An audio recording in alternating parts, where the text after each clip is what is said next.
Nice stuff. Okay, we get it back again on the field.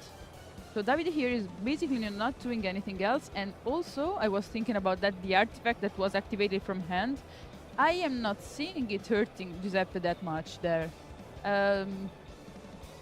Because, I mean, it's like putting everything on board right now.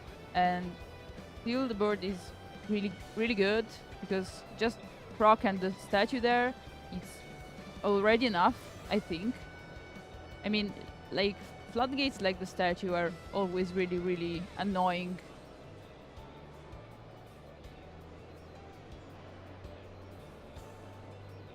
Okay.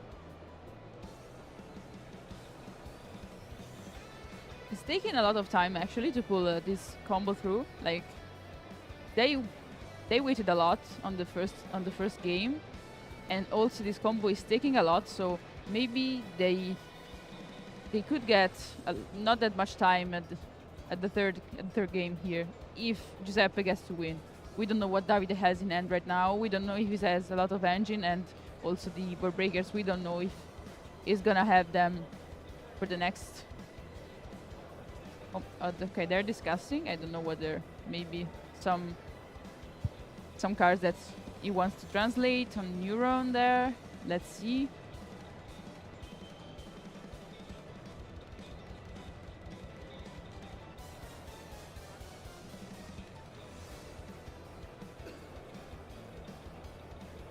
Okay, so now they stop the game. I don't think what they're arguing about.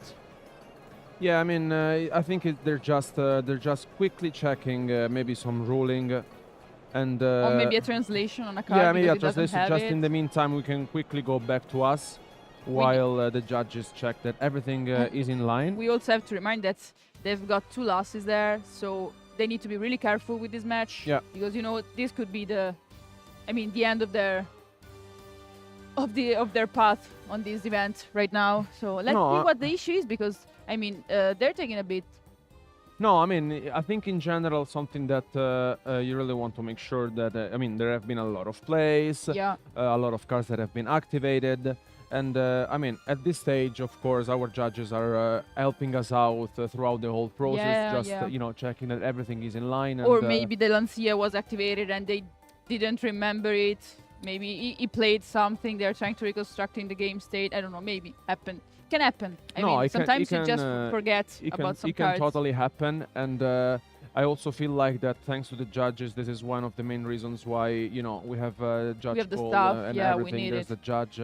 Not only on the back, but also inside the venue to help us out. But I feel like in general it's a very close match because we mentioned this before, and they're also getting a lot of time to play these 2 games because Giuseppe wanted to see the combo from Davide, so he also took I think 15 minutes just to see the combo because it took a lot. Yeah.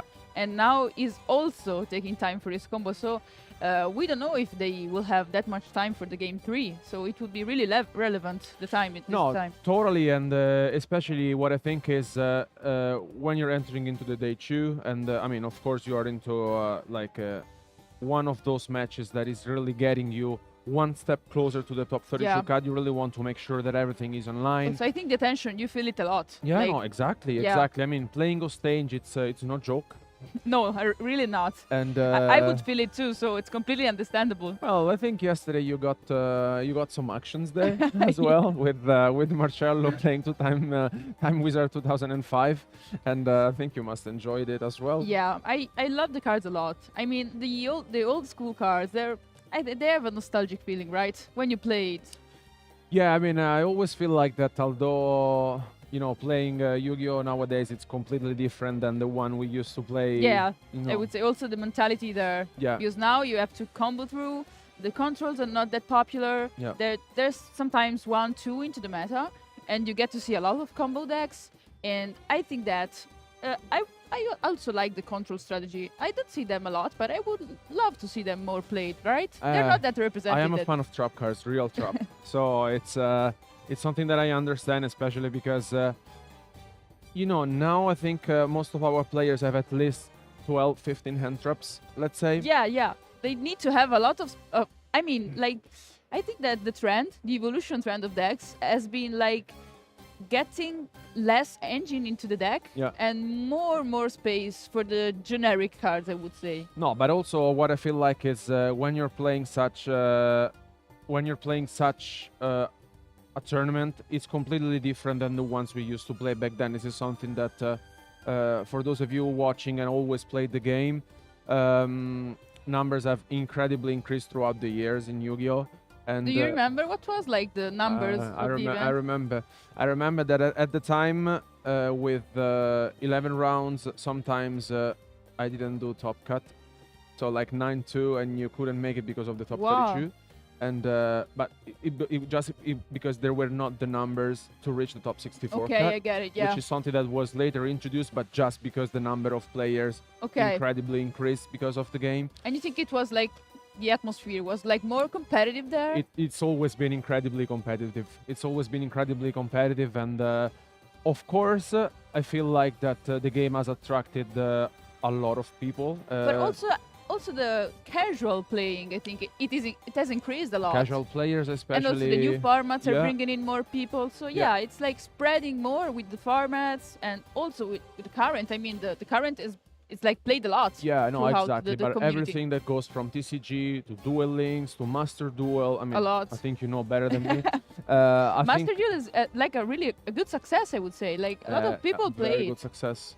A very good success, especially because, as you mentioned, for casual players that, for example, used to play the game with some friends, see at night, have their deck. They can also try out their decks. Exactly. And maybe just like playing it on a simulator, you get to like the cards, you love an archetype, and then you start. Then you start playing the actual game. No, but the real also cards. it's super fun because, for example, if you got to manage and see Quarter Century Stampede, which was recently released, there have been a lot of different cards. A lot of different nostalgic prints, I would say. Incredibly nostalgic prints, and if I have to pick one, of course, the Trap Dash shoot for me.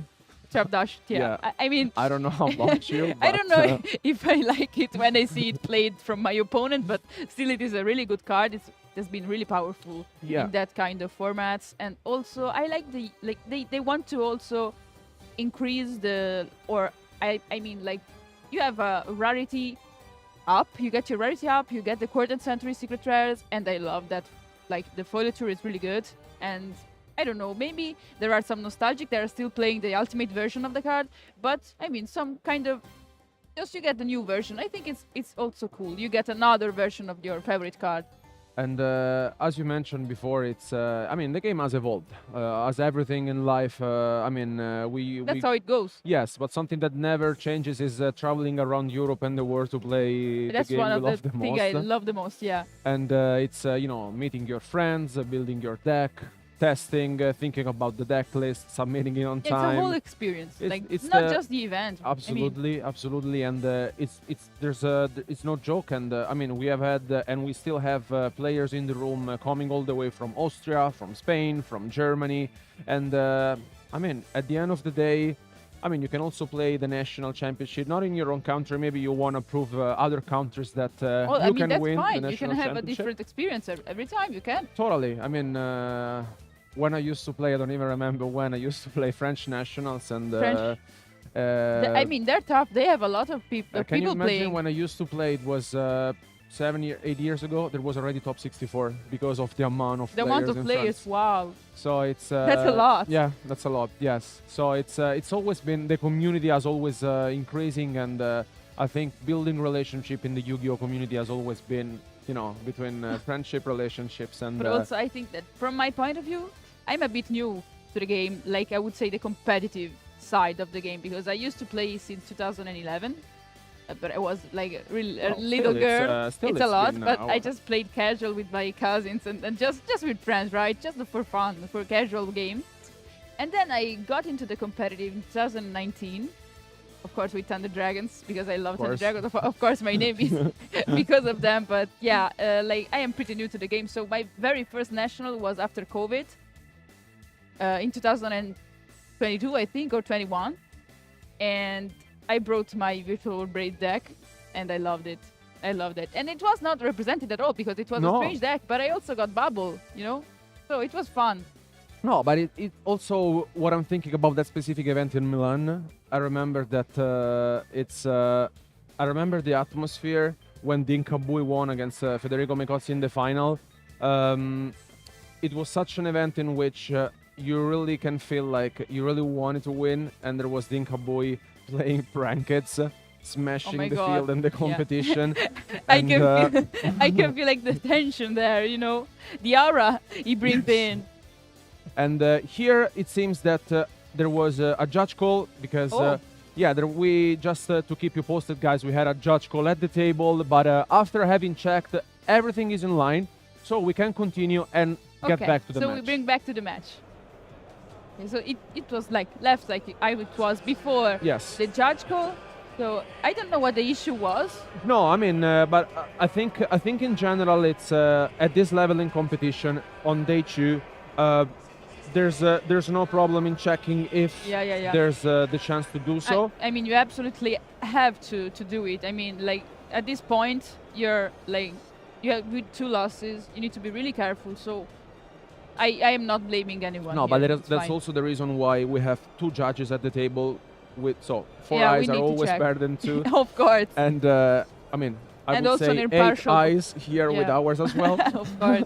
But I mean, in general, I really feel like if there's something that needs to be checked, better to be checked, and everything is in line.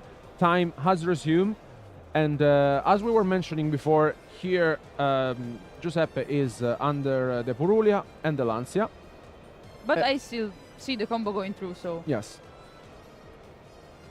So it's fine. Let's see what he's gonna do now. All right, so if we had some issues in game 1 for Giuseppe, now issues come for Davide on the other hand.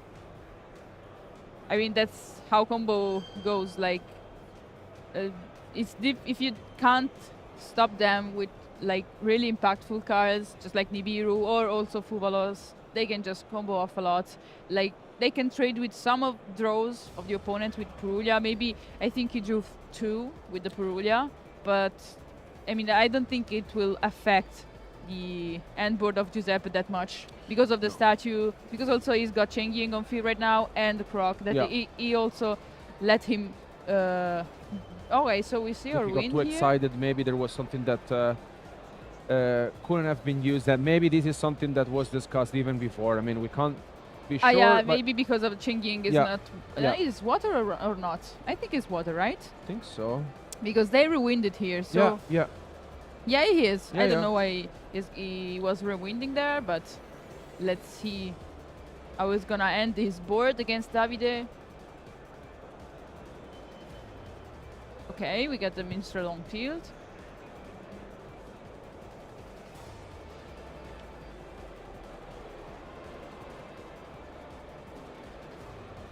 Okay, he's shuffling the deck.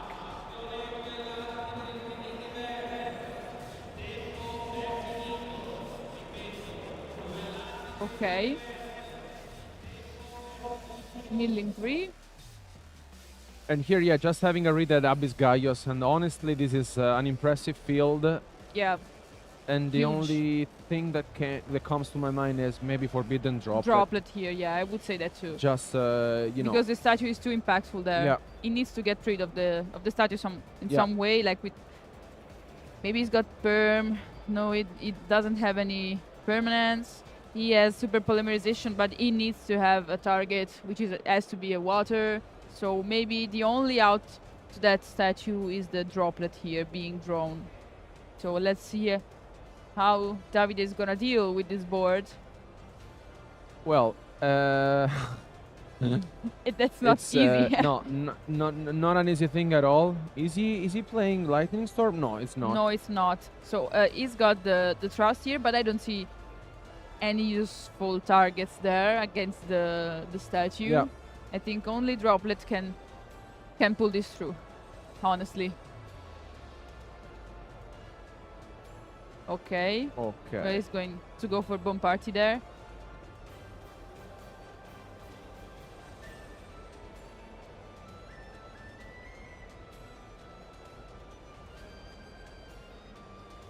I mean, the only water is playing are the Charmies there, just the Purulias. Yeah. So, and I don't see that it's much useful there, like summoning a Charmy there and passing. So let's see what David is gonna bring out. Yeah. Also, there's no Typhon in the extra deck, so he also can't.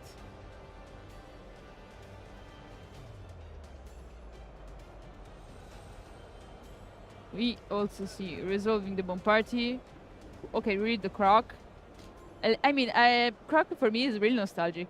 Because I played it in pure virtual world back in the days. So every time I see it played, I get that nostalgic feeling. Yeah. Yeah, but that's how you're supposed to. It's when there's some cards that you have played during your life. I mean, I remember I played Abyss Gaius in 2014. So. Yeah, I think the same. But yes. So I mean, it's been. I mean, maybe as you mentioned before, for newcomers, maybe Abyss Gaius is just a card that was released. Right now, yeah, you know, yeah, yesterday. Because it's still played. It's still played. Whereas in 2014, I would activate Abyss Gaius on Fire King monsters, and you know, it was also the Fire King strategy is actually pretty old. Yeah, it's been there for forever, I would say. Yeah. Yes. And it was also really strong back in the days. Yeah, it was very strong. Yeah. It was played differently with Fire Formation. Thank you. Of course, it was a complete different deck, but. Yeah. Here it's. I think the only play was to go to battle phase and try to get rid of the statue, but he's got Croc to defend her. So I don't know how David is gonna play here right now, because if he didn't do the he got back the his water, so we can bring it out. Yeah. Nice. I don't know if he still can. I don't think he still can get rid of it. No, exactly. That hurts. Yeah, no, but also what I really feel like it's there are 13 minutes remaining, and now Davide should also consider picking up his cards because time is approaching. And yesterday we saw that when time is approaching, by the time you side in, you give the deck to your opponent, and it takes time. I think it takes time to go through your combo. You may be in trouble. So I think now it's just a matter of time before Giuseppe swings and enter battle phase. Yeah, I think it's just making some calculation here. It's and it's gonna be game.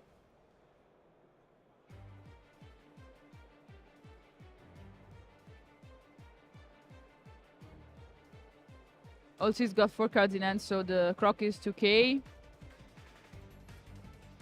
I think it's game there. No, I think it should. Okay, no, maybe he just wants to. Sure that. Yeah. Okay, we're comboing off.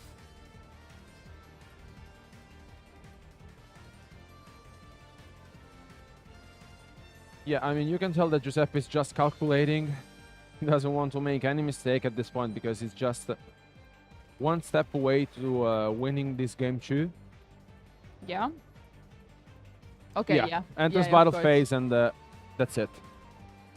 I mean, it was game, like every different way possible. I mean, it could have ended this in every different way. Right away, yeah. But so I think maybe he didn't want to see any beer. He didn't want to have any surprise at all. Let me just go to the battle phase. Exactly. Yeah, that's the best thing to do. So we are now siding for Davide going first, and I think, of course, and for Giuseppe going second. So what do you think is gonna bring in the deck?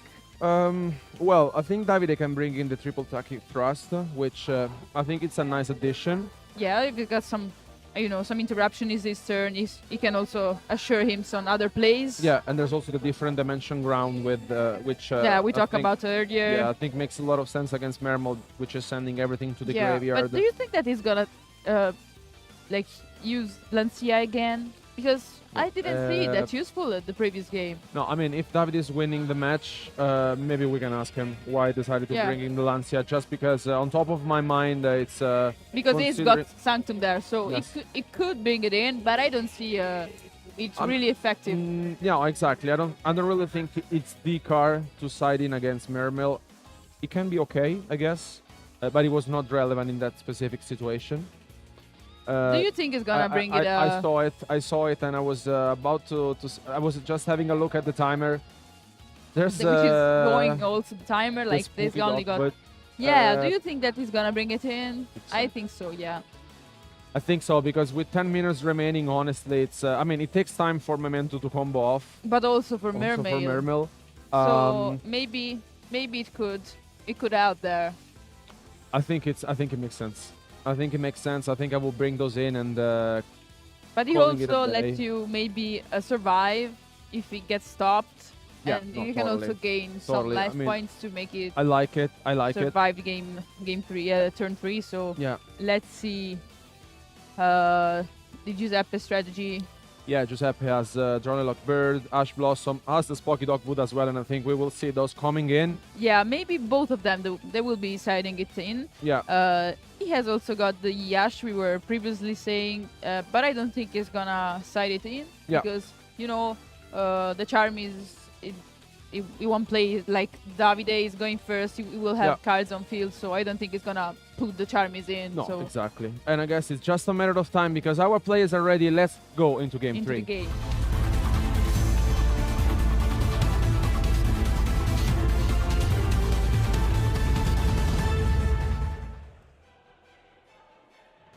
Okay, so we see the Anguish being summoned.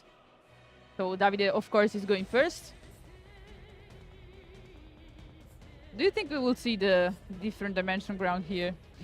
Well, that will be huge, especially because I mean we mentioned that there are three triple track hit thrust that could go in. So okay, we are summoning Tatsu. So okay, doing the effect, it goes through. So that's really good for Davide. You know, that's one of the best. I think starters. Yes. Yeah, one of the best cards, and that you also want to stop. So if it pulls through, that's a problem. So we see all the names getting to the graveyard. Yeah, I mean, this is by far, I mean, we mentioned this before. If you start with the Witch, getting the Tatsuno Toshigo, using it, you basically see all the names right away. Yeah, and that's really, really convenient for Davide. He's got everything right now to combo off. So let's see what Giuseppe is gonna do, because I don't see him like, oh, he's got an Imperm here. There's an Imp, and... do you think it was the right place to do? Well, knowing Giuseppe, I think he's holding the Fuvalos. Oh, it's fusing also. Yeah, I mean, that's trouble. Yeah, but we got Fuvalos. Yeah, I mean, I totally agree with this, honestly, and I really like this play from Giuseppe because you don't really use the Fuvalos right away. You just wait for your opponent to fusion summon and then use it, because basically now they're forced to continue, because if they of course, they need summon, to resolve the fusion. They need to resolve it, and if you basically bring up on the field your first fusion, then either you continue, or it was double Fuvalos. I didn't say this. It was double? I think it was double, because it drew 2. I think it was double. Because I only see right now the Imperm and the Fuvalos. So if it is double, I would like stop playing there right now. Like, no, I think it was only one, because it's got 4 cards in hand. So it was the Imperm, the Fuvalos, and then draw 1. Yeah. So I think it's just 1 Fuvalos. Well, it drew 2. I don't know. Okay, so we're gonna get back. Okay, vanishing. No Spooky Dogwood yet. No, so I don't think that Giuseppe's got the Spooky Dogwood here. So we get the field spell. We activate it right away. Of course, the fusion from graveyard. I mean, Davide is comboing, so I think that he's gonna play through Fuvalos. Like, I don't see him being scared from the Fuvalos. No, I don't think so either. And I mean, also something to keep in mind is there's only 6 minutes remaining. Yeah. So I think you'd rather take your chances and extend as much as possible to the point where you feel like that can be enough. Especially because your opponent really needs to speed things off. Yeah, because right? he also needs to do some damage in order to win this. So exactly. I mean, maybe he's taking his time because of this.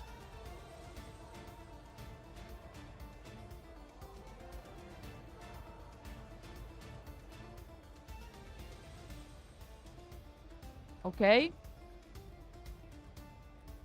Sleeping Graveyard. Activate the effect. I think he wants to Fusion Summon again. Maybe. Let's see. Okay, we get the Bone Party.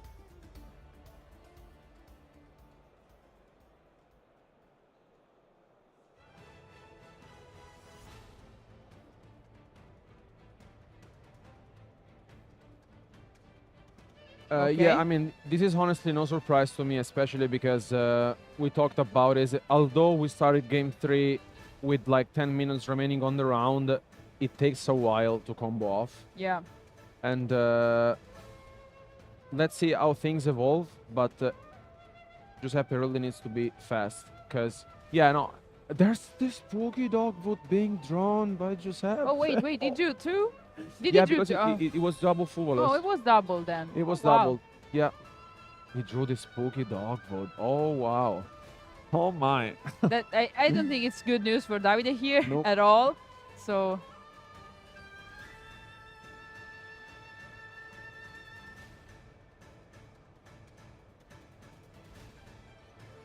Okay.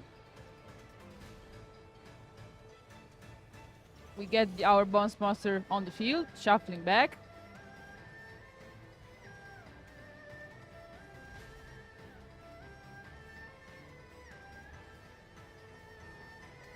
Do you think that Giuseppe wants to wait for the spooky dogwood there? Well, the thing is, I think he drew it right away on the summon. That's why basically he's not using it. Yes, and exactly. Yeah. But the thing is here, it's he can still play. I think he has bunch of cards in his hand. A lot. Yeah. So I think it can make this through. Yeah, like, it can pull out. It's doable, difficult, but doable, I think. Yeah. The problem is that since it is really difficult here to win right now, he still has to think, but he's got not that much time to think. So he really needs to do what the instinct says to him. Like, I need to go for this and not think it that much because, you know, you don't have time. You really don't have time. What? And we also see the spooky dogwood there. There's the spooky dogwood. Wow. This hurts. A lot. A lot. This hurts a lot. Right now I don't see... Oh, and we also get to see the Fuvalos, but... Maybe... I think it's too late there. The Fuvalos too late. Well, we mentioned this earlier. Well, looking at the time... Like, look at Davide's life points there. Yeah, I mean, this is gonna be very, very difficult for Giuseppe. We mentioned it earlier. Spooky Dogwood may have been the card that could have resolved the game. Okay. We get another one. But now from Giuseppe's side, so they're basically... Okay, we get the... And we get it back, so he gets to draw one card because it's under Fuvarus.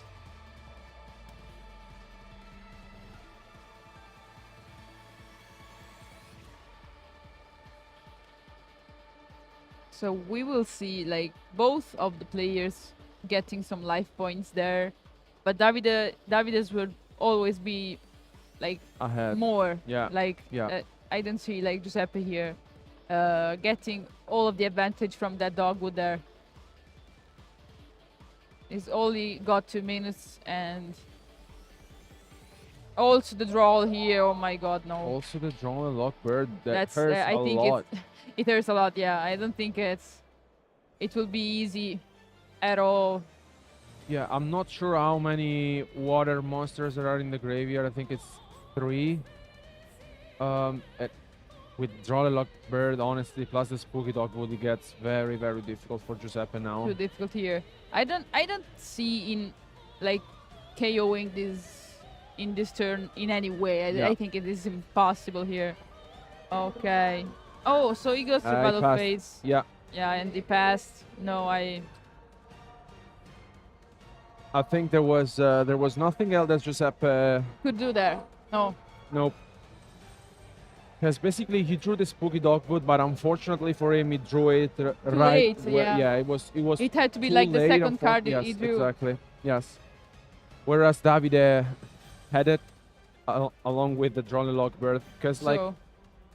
I think in this in this particular spot, I think that the dogwood was actually more impactful than the draw. Yeah. Because, you know, in draw and lockbird, you can pull it through. Maybe you can do some damage, but with the dogwood, exactly. I mean. Yes. And also now it's got all the names to finish the game here, so I don't think that Giuseppe will take this. Okay. We got it back on field, but they've got like 20 seconds to play. That's very difficult, especially because Davide has 6,000 life points more than his opponent, essentially. And so we get the bomb party going. Yeah. Yeah, I don't see. Maybe if they had a little bit more, like 3 minutes or so, maybe Giuseppe could have been doing like maybe something. But right now, I don't see. No, sadly, that's the end of the timer. And we see the handshake from Davide and Giuseppe. Davide gets the win here.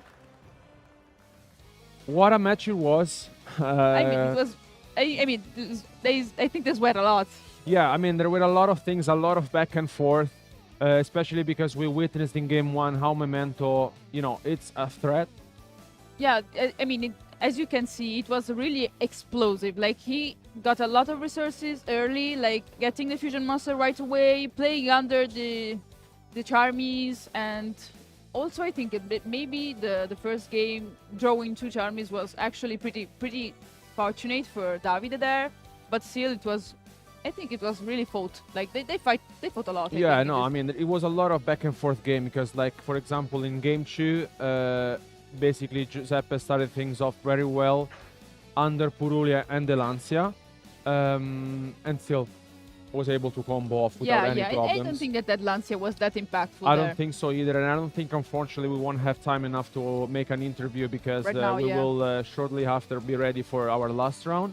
And for game 3, I would say that, I mean, I think that the Spocky Dogwood with almost 3 minutes remaining on the round. And also the judge call was a bit like slowing down the whole match, so I don't think I mean, I think for the way the match took, it's, I think it's, I mean, we have to give credit still to Giuseppe for such a run with Mermel. So still, there's the last round to be played, but maybe he can make it to the top 64 and get prizes for sure. Yeah, of course. But the top 32 cut, I mean, we wish best of luck to Davide. Yeah, of course. I think so too, yeah. For the last match. He can enter it, yeah. Yeah, definitely. I think he can make it by winning it the last round. So hopefully we can see it again on stream. Yeah, but, still pretty tough. But yeah, he can make it. You know, there's one more round to be played. Thanks so much. We will see you up next with Marcel on the last round. Guys, don't go anywhere because we will be back soon with the last round of Swiss from the National Championship. Keep watching.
Hi everyone and welcome back to the coverage of the 2025 Italian National Championship. We are finally down to the last round of Swiss round 11 before we'll be able to know which are the top 32 duelists advancing. I think it will be difficult here, you know. Yes. They have to win, and of course, it's what you can expect. Tough. I mean, obviously we decided to pick a bubble match for you guys. It's probably the most nerve-wracking match any duelist can play. The tension is in the air. Yeah, it's all or nothing pretty much. They have fought for 2 days, already 10 rounds, and now it's all or nothing. Only one of them can advance, and since as we've mentioned, 1,400 players and only top 32. It's not even guaranteed that all X2s are gonna make it. So fact, you need to win and then pray that you also. Yeah, of course. So it's just in this. Everything is in these 45 minutes. Yes, absolutely. And of course, we had to pick a great one for you guys. The team for the weekend has been a lot of different decks, as we have seen in the breakdown, but also a lot of very familiar faces. Great players, and among them, obviously, as we look towards what is going to be the European Championship in Berlin later on in July, well, the current European champion is Italian, and so we can be proud of say, it. at least for another month and a half, that's the case. So we could do that. Yeah, I repeat. Back to back. Absolutely, why not? And that is, of course, Esteban Re. He had a huge show with Tempai, and I mean, he decided for this event to stick with this passion for Dragon decks, and he's playing the Blue Eyes White Dragon. What do you think of the deck? Are you a fan? I mean, I think that's awesome that sometimes they bring out new supports to get some like nostalgic decks back into play. I think that's one of the best feelings when maybe you're affectionate to a strategy and you see some supports coming out, and you know the passion just lights again. Absolutely. It's so nice that still Blue Eyes White Dragon, the OG, is getting played. So that's just amazing by itself. But to stop him in his track, his opponent Matteo is gonna give it his best with a pure Mitsurugi deck. No Ryzel in this one. So I think we have a pretty explosive future match ahead of us. Without keeping you guys waiting for too long, let's jump into game 1.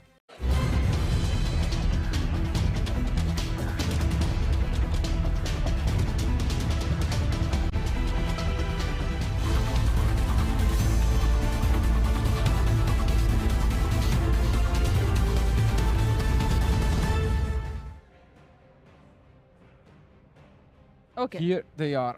Okay, they already chose which player is going first. So yes, and Matteo won the die roll.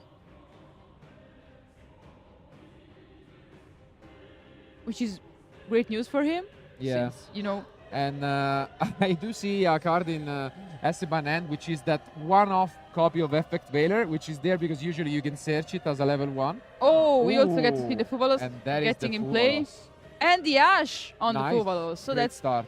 Yeah, that's really good for Matteo there. You know, Abakiri is one of the best cards you want to see going first, and also Ash for the Fuvalos, it's great. So great start. Let's see what he will bring out, the Sagi. And we get an Ash on it. Explosive start. Really, like, and hit and respond. Yeah, they're playing so fast. Oh my god. Yeah.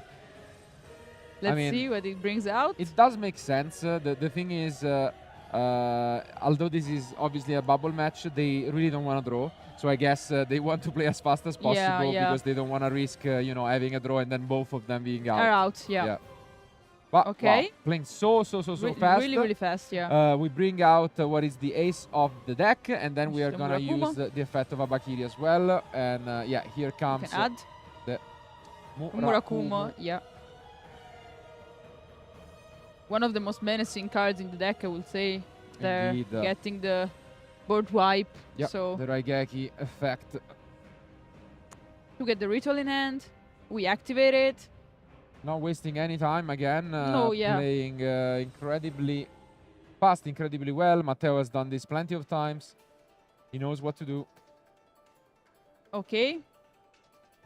The deck is interesting. He's playing 42 cards with quite a few one-offs in deck. Do you see that 42 is actually unusual for this deck?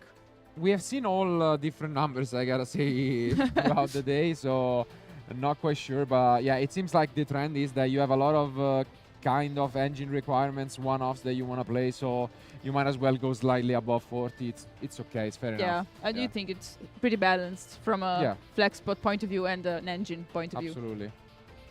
But here comes the also one the Vader. off. Wow. I mean, Esteban opening all sorts of entraps. Like, yeah, with 3 interruptions, it's a lot. I mean, but still, if Matteo gets to play through these 3 entraps, I think that actually Esteban is not that happy because, you know, he's only left with 2 cards. Absolutely. The Fuvalos... And I still a trap in hand, so...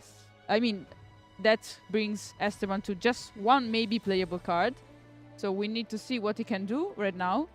And also what Matteo will be doing. So this could be actually a really simplified game state. Yeah, indeed. And that's great for Mitsurugi. It's a deck that has recursion, can grind. And as you said, I mean, once the Fuvalos got stopped, those entraps got significantly worse. Because then you're left with just a couple of cards. But still, it was impressive that he actually got other 2 interruptions there. Like Ash and Baylor were... still very good, but I see that Matteo is still pulling this off. Yes, still has a lot going on. Now he's thinking about what to seize for. And wow, okay, he's gonna be one of these tech cards. Yes, because he is playing in the main deck. The Nibiru. The Nib. The Rock. So we get to Link Summon. I think he's going for the Yeah, and here comes another part of the deck. He's only playing... we have seen this a couple of times today. Only 1 Engraver, nothing else.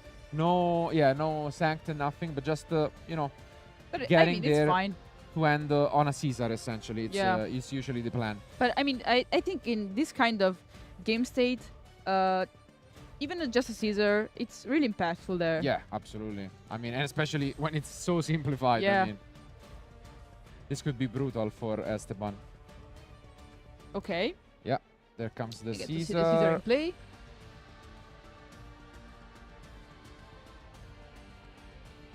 Okay, thinking a bit on what to do. We set 2 also, which is actually also really good in this simplified game state. Also, just 1 imperm could change the match. So let's see what Esteban is gonna do because...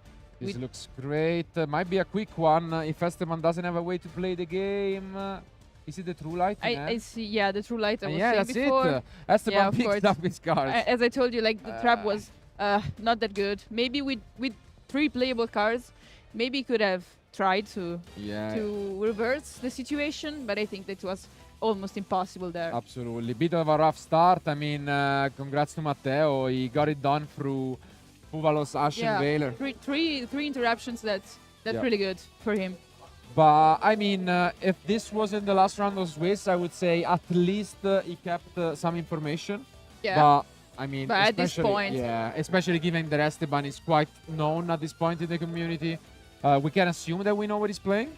So we see that Esteban here, Soto also Slayer, but I think right now it will be going first. So maybe he's just removing the Charmies he's got in his deck and maybe putting in something more useful like the traps.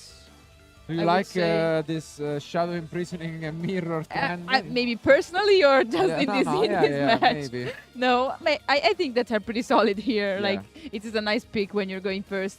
Also, the Droll and Lockbird, I think I would tire it in because, you know, I think it's one of the best cards against Mitsurugi, pure also. Yeah. And we've also seen a lot of these decks starting to side an interesting card, which is this Dragon's Mind. Counter. Which is essentially a negate for pretty much anything as long as you have 2,500 def, which Blue Eyes White Dragon is perfect. Of course, perfectly fit. And then you can also recycle it by paying 2,500 life, so it's essentially a negate that then comes back. Yeah, you basically have every time 1 interruption. Yeah, so it's really good, and you can see Esteban has done this plenty of times. He's already sided, and as we've mentioned, they don't want to waste time. They want to get things done as quick as possible. They're just shuffling right now, but I think they already sided in. So Yeah. Wow, they're very, very, very fast. Absolutely fast. 7 minutes to play game 1 and side. That might be a record. Maybe they want to have a lot of time at game 3 if it is happening, I think. Indeed.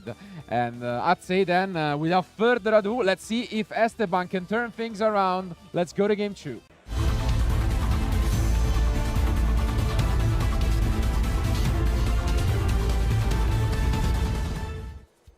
Okay.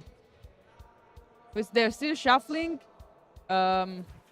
Let's see who's going first, but I think Esteban is actually going first. I mean, that's the main objective of the deck. Yeah. So... Okay. It's, interesting enough, he's only playing 1 drill beam, I'm noticing. Usually we see at least 2, but he's pretty much relying on consistency. On yeah. Doesn't want to brick, and let's see. I mean, that's pure personal choice. Like, maybe you're not confident on just using 1 because you prefer like being sure, or if you're actually pretty confident with the deck, you can also go for 1. So we see I think the most powerful card in the deck. For sure. Such a great card. Gets to resolve, and there is the draw unlock from that hurts the a bit. Side deck. I would think also a lot here because, you know, if it doesn't get... okay. Yeah. So we get to summon the barrel. This is pretty tough. Yeah. Can be quite annoying, but at least, we still have a way to somewhat play the game. Are we just gonna get the drill? Let's see. Yeah, makes sense. Yeah, we set it, of course. Such a strong card.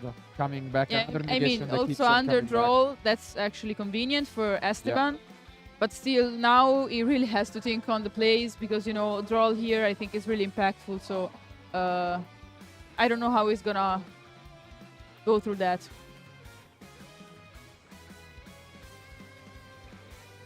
Yeah. I think we are then gonna use the other effect. The other effect of the other continues. We get the blue eyes on field. First blue eye of the match coming down finally.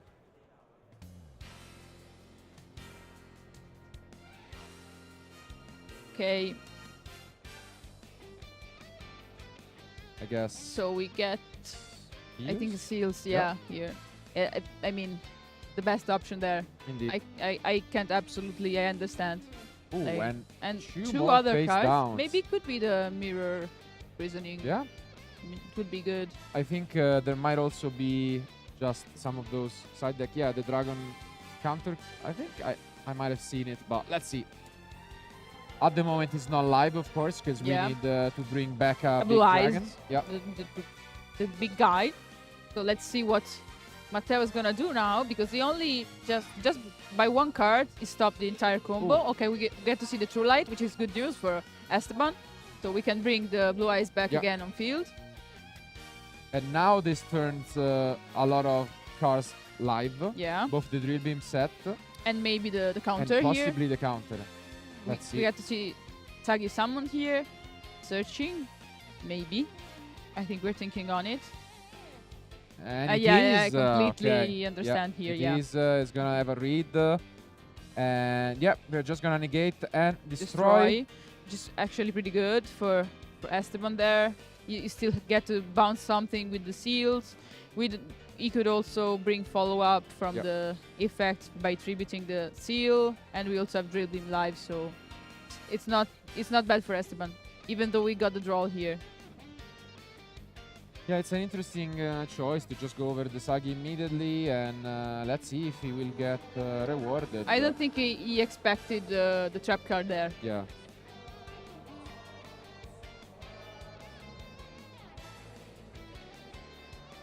He's thinking about this drill beam. A lot, yeah. Maybe just betting that Matteo doesn't have anything else to play. Yeah, maybe. Let's see. No, it's no. allowed it. What do you think of this? Yeah, it's fair. I mean, it seems a bit too risky to just go over it, and now the Bakiri will, do its thing. Do its thing, you said. Well said. So we bring back the ritual.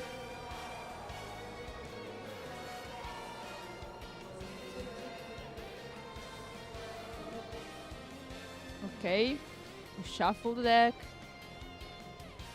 What do you think Matteo is gonna do now with the ritual and the Abakiri in hand? Like, yeah, I mean, he has to pull through the drill beam and a bounce one. Yeah, it's not the easiest thing to do, and start things off by just passing. Wow.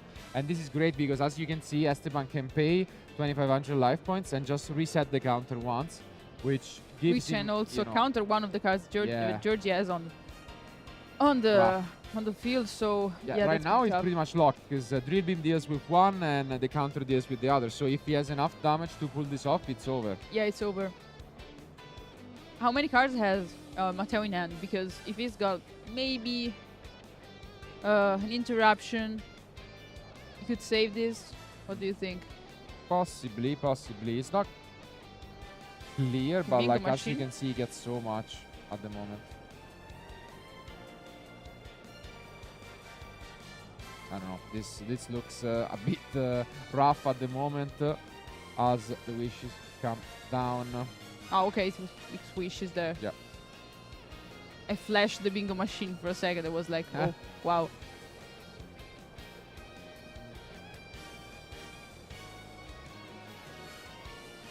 And yeah. This looks rough. We get the Majesty as well, so even if we don't win this turn, we have so much damage available. And we a lot of advantage. We basically have 3 ways to counter our opponent during the next turn. So no, I think it's impossible here. Also, the seals get to stop Matteo, even if he's gonna pass there. So basically, have a negation for every card Matteo has. So let's see. And as you can see, Esteban counting a little bit. Not as easy to win as with this Tempai deck last year. He needs to think a lot here, I think. Yeah. Okay. Okay, we know about stage, so.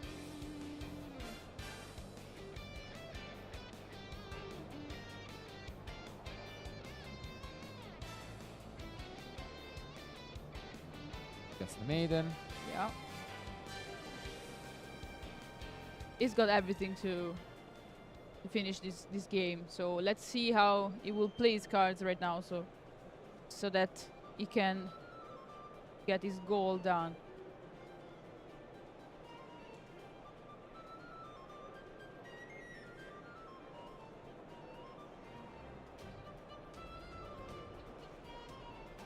Okay.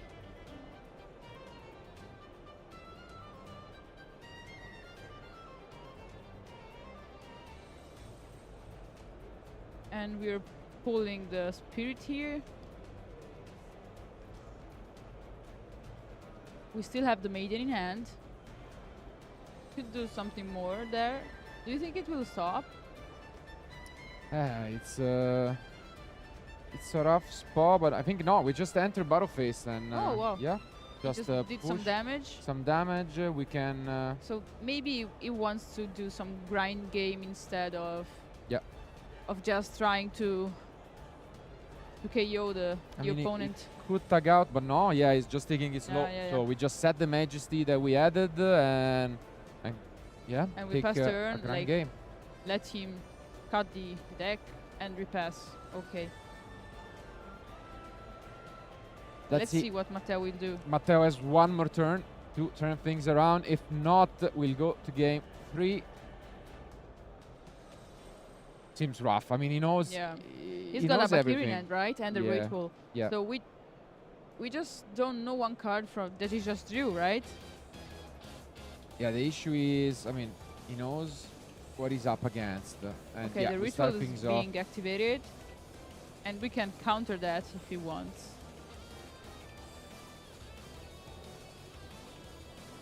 What did you do here? Like the ritual, the prayers. Sorry, the prayers. Yeah, he's just trying to activate both, so rebuilding the Abakiri, but okay, the Drill Beam finally comes down. And negating the prayers here.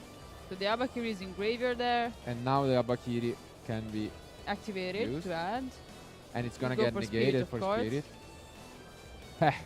Mm. We still are facing the counter and the Majesty, so double interruption plus the seals. So we have just 2 in hand, right? I think Matteo has only got 2 because he got rid of the Abakir with the prayers. So And yeah, of course, the game free. It was a valid attempt, but in the end, Esteban decided to take it slow, and he knew that there was pretty much nothing that Matteo could have done. Yeah, so he also got maybe a negation for each card, so I think he was pretty confident on that. Of course. And yeah, score is tied 1-1. So what a match. I mean, the tension is there. You can feel it. It's gonna be at least around 30 minutes, so we shouldn't have time issues. And No, of course not. yeah, it just comes down to this. Yeah. One more game of Swiss. That is where everything gets decided. The last game. What do you think the Matteo will bring in his deck right now? Because he's now going first. Yeah, I mean, I doubt he's gonna side deck much. Obviously, the usual question that our duelists have is when they main, for example, in this case, 5 Mulcharmies, what should I take out for those going first? And here is really tough, actually. Yeah, it's quite tough, because we do have the one talent, which is a no-brainer. Yeah. But the rest of the side, it's not that good. yeah, the bell is okay, but again, it's just another one-off. Yeah, and I don't know, Gamma here is not that useful because he's got only one copy of cards. And yeah, I mean, if he feels brave, that can be extremely good against Troll and Lock, but like, it's a one-off, as you yeah, also, it's one good card and one potential break in hand. Indeed. He could side in Lancia because it's something like, does something like not like the Charmies. Yeah. Because like the Charmy, you draw it and it's a not that used card, but you know, it's also not useful. So what would you do? You would keep the Charmies because you just have the talent and one Gamma, you know, and you have to side out 5 cards. So he is one of the players who decided to still stick with the crossout. So I think he will keep at least one copy of each, which is fair. And on the other hand, we have already talked about how Esteban just has a lot of going second cards. So I'm expecting to see those come in. The Ultimate Slayer. Yeah. I mean, there's a lot of cards you could side in. He will take out some of these counter traps that have, I mean, gave him the game in game 2. But yeah, going second, not so much. I mean, for Matteo, I think that the worst part is how to get rid of 3 cards because he doesn't have that much inside. He could side the Gamma, the Driver, and the Talent. Because if he's keeping the cross out with the targets, I think he could side that in. But I don't see anything. Well, maybe the Bell, I don't know. Yeah, Bell, Talent, something else, and call it a day. Maybe a Nib, even though against this matchup I don't really like it at all. So yeah, maybe for the cross out, still for the cross out. Yeah, I don't know. Could be the case. We could see but something more. Regardless, as we have mentioned, it all come down to this final game to see who is going to win this bubble match and possibly have a spot in the top 32 to become Italian national champion in 2025. Let's go to game 3.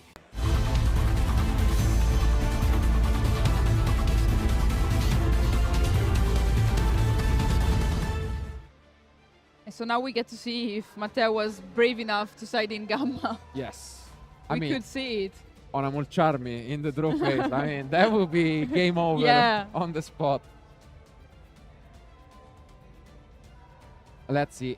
I mean, Esteban is going up to 20 entraps after side deck. Yeah, so, I mean, we should expect a decent number to come. But let's see. One final end, 24 minutes remaining. And there goes a nice fist pump. Are we gonna see Mulcharmies come down immediately? Okay, let's see.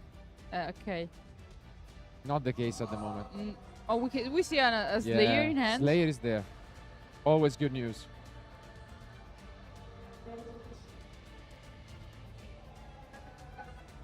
So we see that Matteo is really thinking on it. So maybe he's got a tough hand. Let's see. Okay, the prep. Okay, that's a good way to start. And it's a card that could bait out if you have the Gamma, of course.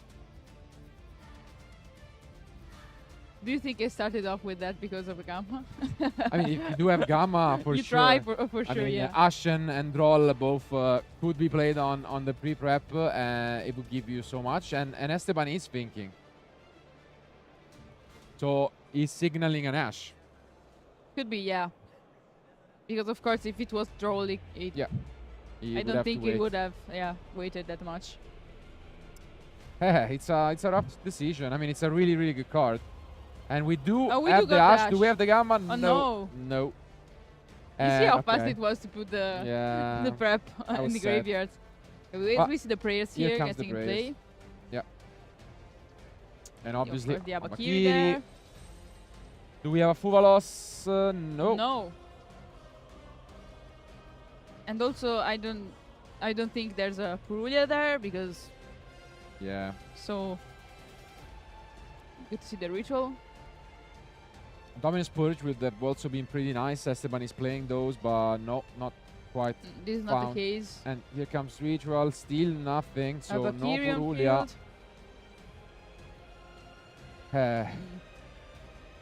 Maybe only has got the Ash and the Slayer there, I would think. Yeah. Maybe that's why Esteban was thinking that much on the prep. Could be. I mean, the Slayer is a nice backup plan. I would be shocked if he really didn't find any other interruption given how many he's playing. But yeah, here we see some of these one-offs. The Serpent that is going to come back. And then we'll see what lines he wants to go for. We have already witnessed this one-off engraver into the Caesar. Yeah. Could also go for that. Yeah, it's always an option.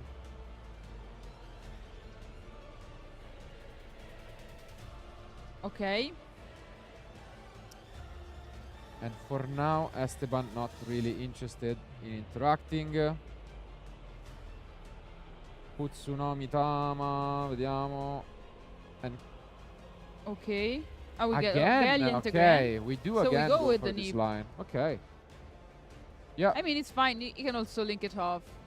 Yeah, I guess it's just free in this combo, so he's keeping those in. We can go for Moon here and. Yeah, this is exactly what he has done pretty much in game 1. But here comes another ritual. Do we have Nibiru from...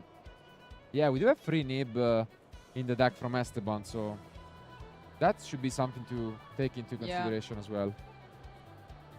I mean, maybe going for Caesar is like basically saying you have to bring your Nibiru out there.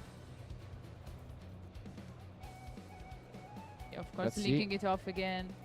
Soon we'll have... Moon on field, you think? Of course.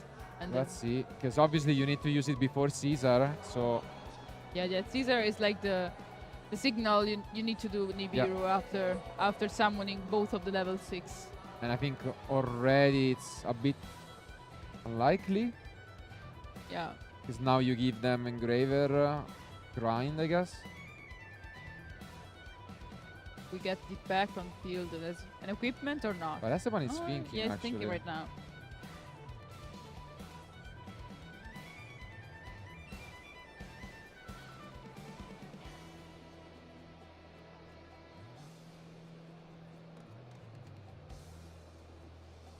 So we still have to remember that this is game 3, so actually thinking a lot on the plays, I think is the best option here, because you also have got a lot of time. We've got 20 minutes, so he can still take his time and think his plays really carefully. Yeah, absolutely.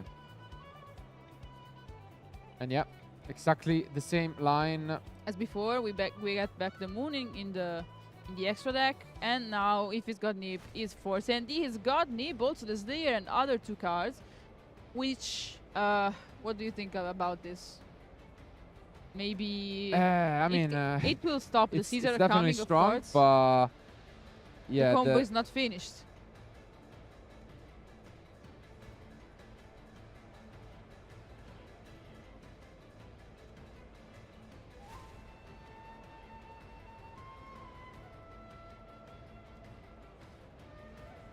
I mean, we said that there were a free off, and it would have been shocking if Esteban only had that, but... So he's got Ash, Slayer, and Nib against Mitsurugi Fizzmith strat. So we need to see if it also has got the starters in hand. And we also need to see what Matteo's gonna do, because, you know, he's got 2 interruptions in his turn. And we have to see if he's gonna put something on board, because, you know, now it's not really easy, because the game state here is simplified, so Could be a sign of grind game. We get the prayers in hand. And yeah, as you can see, still in a somewhat comfortable spot. And okay, we remove the token there. Okay. Okay, we get the Dedino. reptilian. Yeah.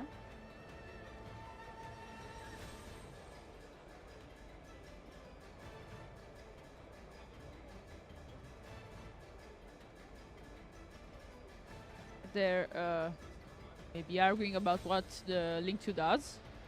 Yeah, probably they were checking whether it was an effect master, but you can use it with any, even normal master's token. And yeah, it's an interesting card.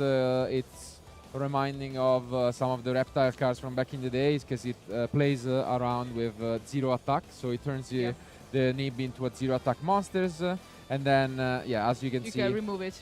Yeah. And it allows you to add monsters up to the numbers of 0 attack they control, so it's a nice plus. And as you can see here, we can also get the trap here, so which is actually pretty good, because, you know, Esteban here is left with 2 cards in hand, so it could be really useful right now, because in a simplified game state, even a negation is crucial. So let's see what Matteo's gonna put on the board beside the trap.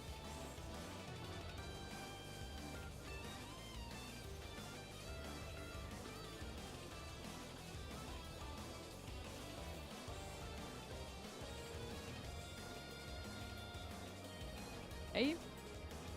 We bring back the Futsu there. Do you think it's got more coming here after the Futsu? Because he's shuffling, and I think maybe he's done. Yeah, I mean, he's got 3 interruptions. Oh, okay, so Esteban has got 3 in hand, which is really relevant. We need to check what targets he's playing for. Okay, 2 sets. 3 sets. Yeah, that's nice. Yeah, that's for nice that for Matteo. Slayer. He's got the Slayer and 2 unknown cards. But yeah, he doesn't have amazing targets for the Slayer, you say? Yeah, for the Slayer, I guess. Okay, we get the Maiden. Yeah. But we know we have this negation available whenever Matteo wants. Yeah. So it's not easy at all.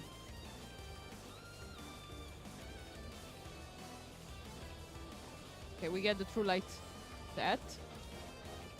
So we are also set up with the True Light right now. So let's see what Matteo is gonna do, because I think it's annoying here actually, because, you know, having a continuous trap which can always bring out the blue eyes here in a game state like this, it could be really annoying. Is it double Slayer? Double Slayer. Yeah, right. That's a bit unfortunate. I think it do that. Yeah. Yeah.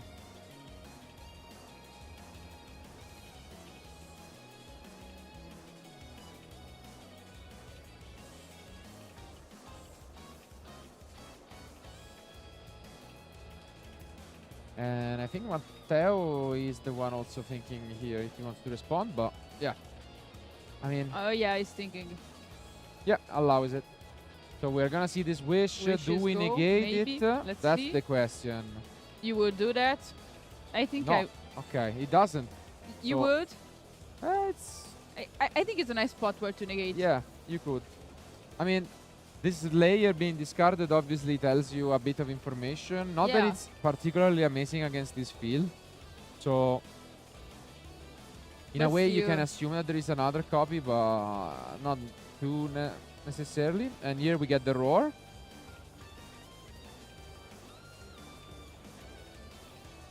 We will see if the right play was negating it or not. Let's see.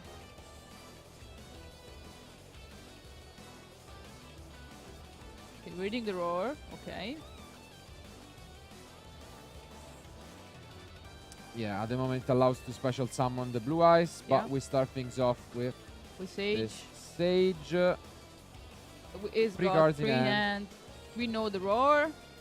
Yeah, and you know maybe the Roar. Another Slayer, because you saw it coming. Yeah, maybe. you could read the Slayer. Okay, okay. He lets it go. So we get the maiden in hand. Here comes the link one, and we get the effect. What would you do here? Like, would you like? It really depends on what is face down from Matteo. He needs to figure out where to shotgun his responses, and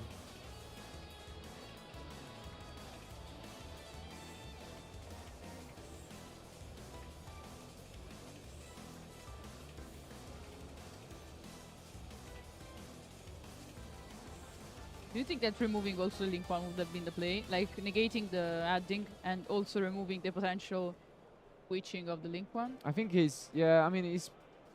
I think there were for sure merits to negating the wish in the first place. Yeah, I think so too. Like, that was a premium Huge. card.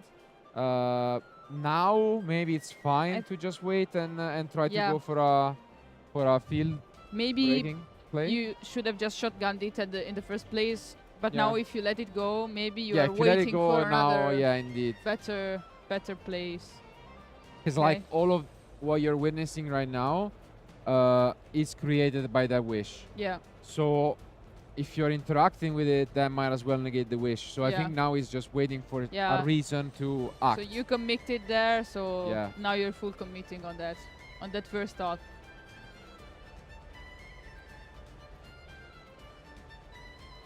Yeah, here we are going to use the second effect to bring back the blue eyes. The link one is so powerful. Indeed, does so much. And yeah, here we get good old Blue Eyes White Dragon. We get back the maiden here.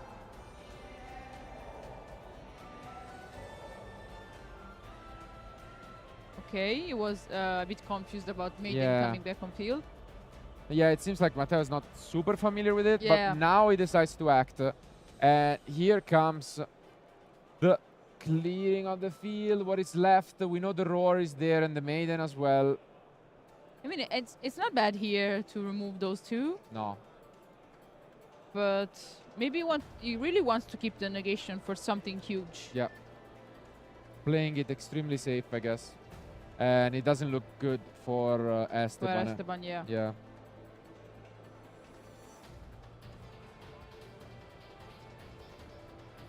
Like, even this interaction is so impactful here. Like, maybe Esteban wasn't expecting that.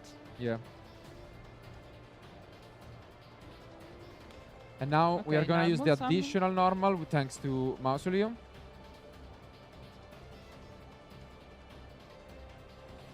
But what is the line now?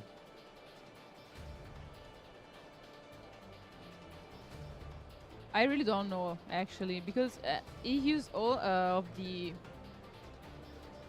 effects. Okay, yeah. I think Typhoon is the play here.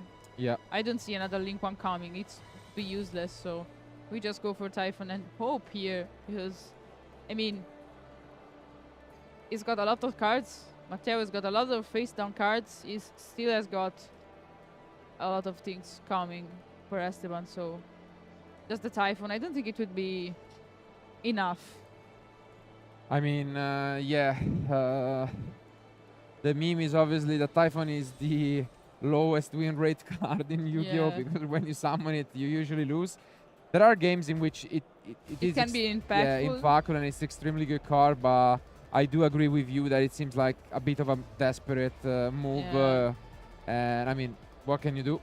Desperate means it desperate was well measures. played by Matteo, so I completely am not. I understand the Esteban's point of view here, like going for the Typhoon as the last option you have, trying to beat something off and then bouncing the other annoying card. But there comes the prayers, and so we have to. I don't know. Here is difficult, like the. Yeah. Okay, we got Nash. See an Ash, but again, I don't know.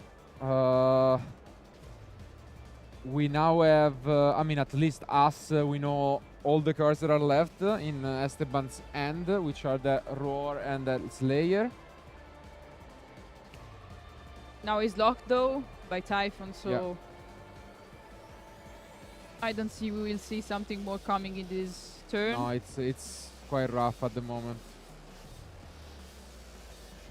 And yeah, the Typhon cannot attack over any of these monsters, so Esteban, it could only bounce, but yeah, I think we'll just bluff this face down and call it a day, and his turn is over. There are still 8 minutes remaining, and Matteo looks in a fantastic spot to knock out the current European champion from this competition. What an accomplishment also. Indeed. I mean, playing on stream, on Bubble against the European Championship, I mean... Yeah, I understand the tension. Yeah. And it's not really showing it. Has been playing pretty clean, always and composed. Fast also, yeah. Also.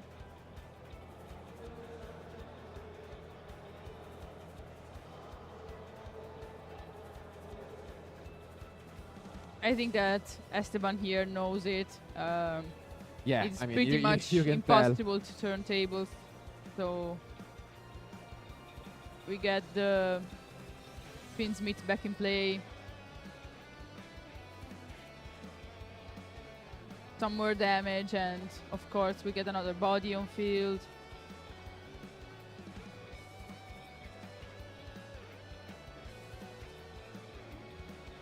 Complicated for Esteban there.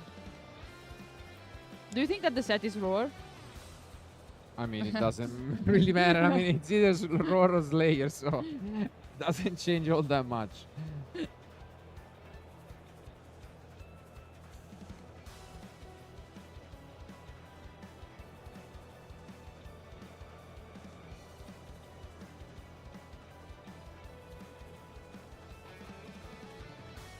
And yeah, here comes we get the back there, Bakiri. Dinomundo.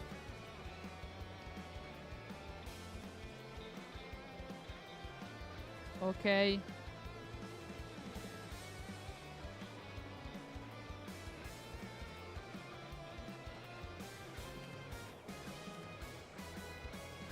I mean, he has a lot of choices here, whereas I think it basically can think that the Slayer is in hand or either set. I mean, yeah. Because, like we said in the previous turn, like he had to discard one of the Slayers, and I think Matteo can think that maybe he has another copy, so...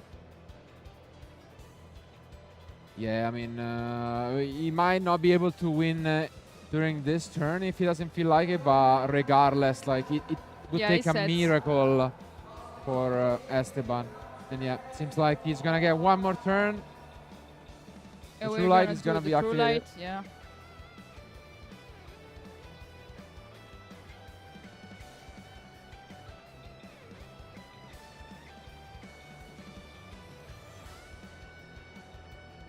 Okay, we bring back the blue eyes.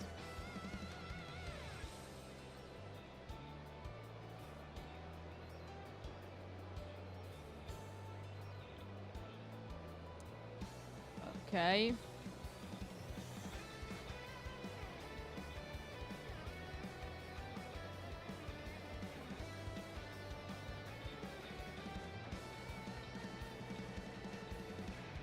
And we bring back the Murakumo. We do the Raigeki there, so really tough. Let's really see. Tough. One final draw. Oh, and it's the board. No. Yeah, that's definitely too late, not what you want to actually. see. And Esteban with his back against the wall. I mean, it's always a rough moment when you realize that you have grinded the entire event and now you're probably done. That's sad. Even time doesn't help, because even if he was able to grind his way back, there are 4 minutes remaining. 4 minutes. And okay, yeah, so we get the start things off the Slayer. We knew.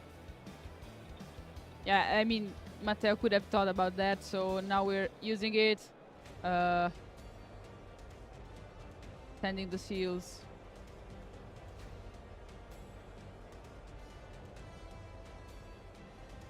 And we get rid of Dynamondo there.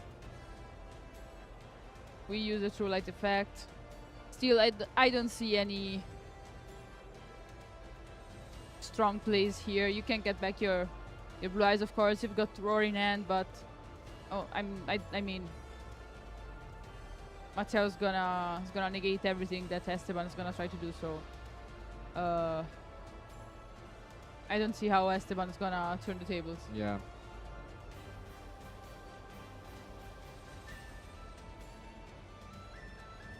Seems quite rough for the European champion, and as you can see here, Matteo is not wasting any time whatsoever, as he has done for the entire match. Yeah, he's doing his thing. I mean, he's getting his follow-up. He's set against everything that Esteban has in hand. Like, he's got 2 sets plus the trap to negate. So we do the wishes. Yeah.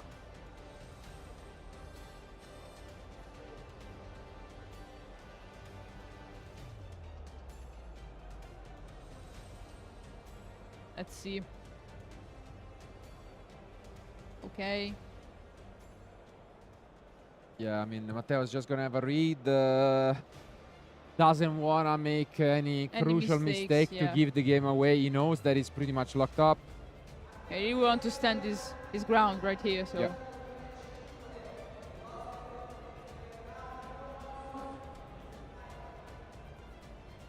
And we're gonna see the Tyrant. Yeah.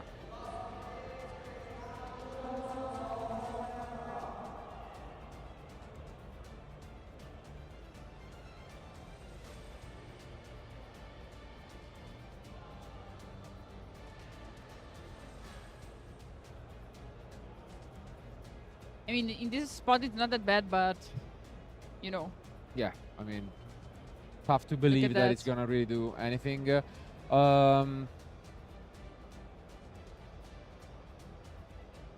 Yep, now we are gonna try to push and attack over some of these monsters. And yeah, you can remove everything. Nice. I mean, it's a really good card. Yeah, here, manages to clear the whole field. But with a minute remaining, I mean, Esteban also needs damage. You can get the trap back also. Yeah, if he has any, but I don't remember. No, maybe he has got one. No. Okay. And I mean, yeah, it's just as Roar and Purge at the moment.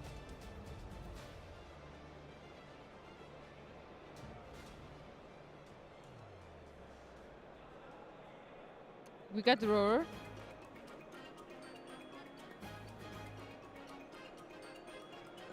And we also get the impulse there. Yeah. I mean, it's pretty much done. We've only got like 15 seconds. Yes, here only got that Purge left. 15 seconds remain. Matteo draws per turn. Just a few more seconds. And maybe he can assure his place into the top.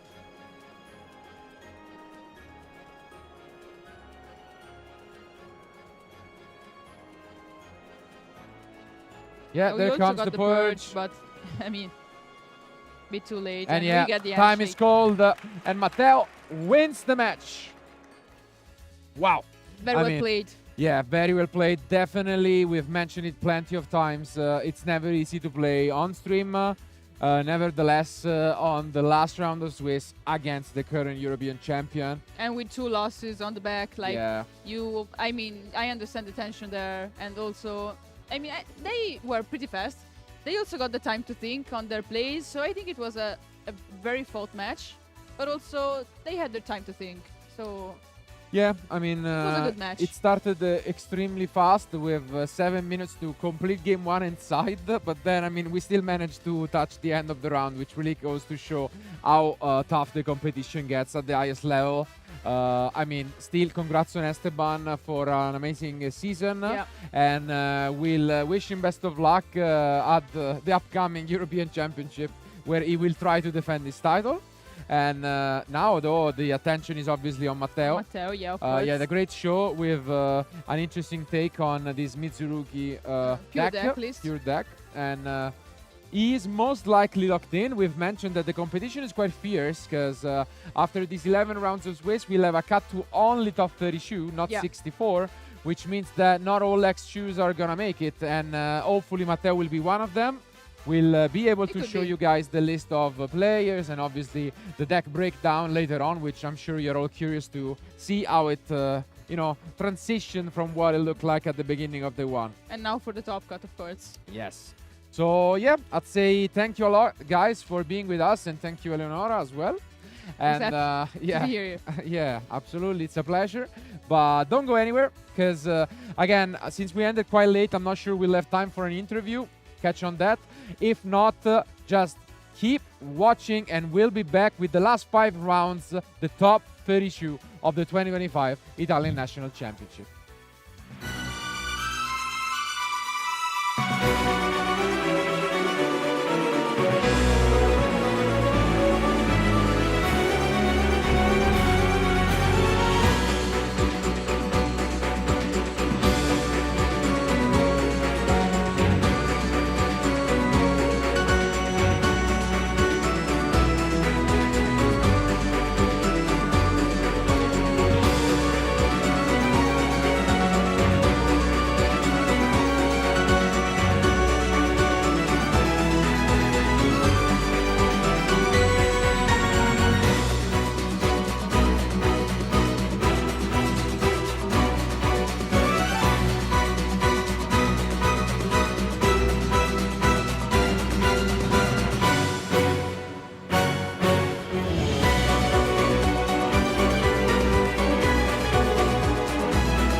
we are here. We are another duelist this weekend. Merlin, quite a familiar face, came all the way. You're in Italy often, right? Yes, I love Italy. Italy is the best country in Europe.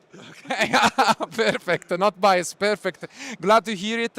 And we have had some quite events this weekend. These are some of the oversized cards. Our duelists can win at Time Wizard events also this weekend. Do you have a favorite between the two?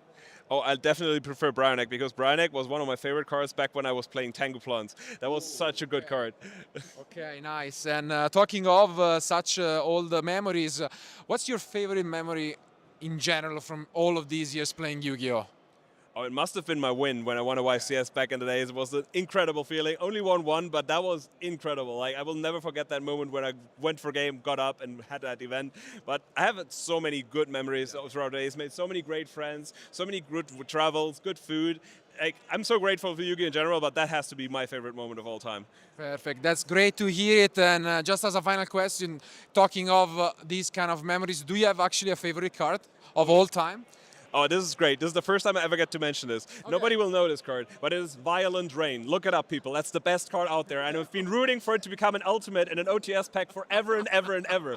Konami, if you're seeing this, I need Violent Rain, ultimate rare in an OTS pack right now, please. Okay. You never know, you never know. But thanks, Merlin, for being with us, and best of luck this weekend. Thank you very much.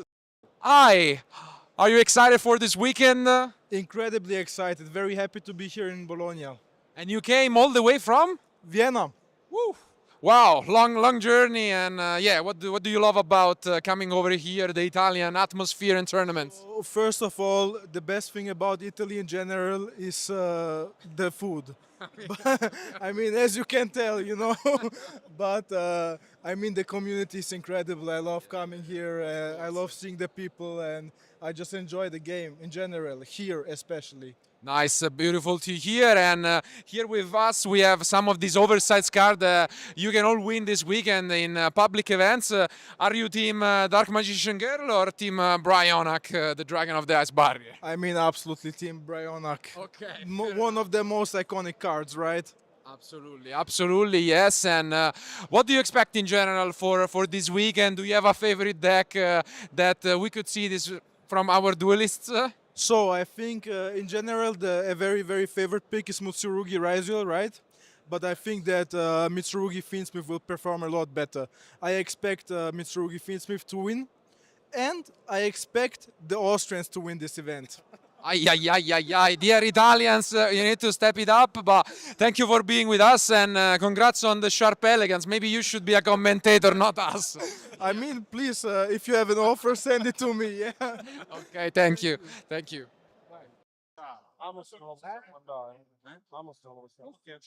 Scusate, ma io non so bene l'inglese.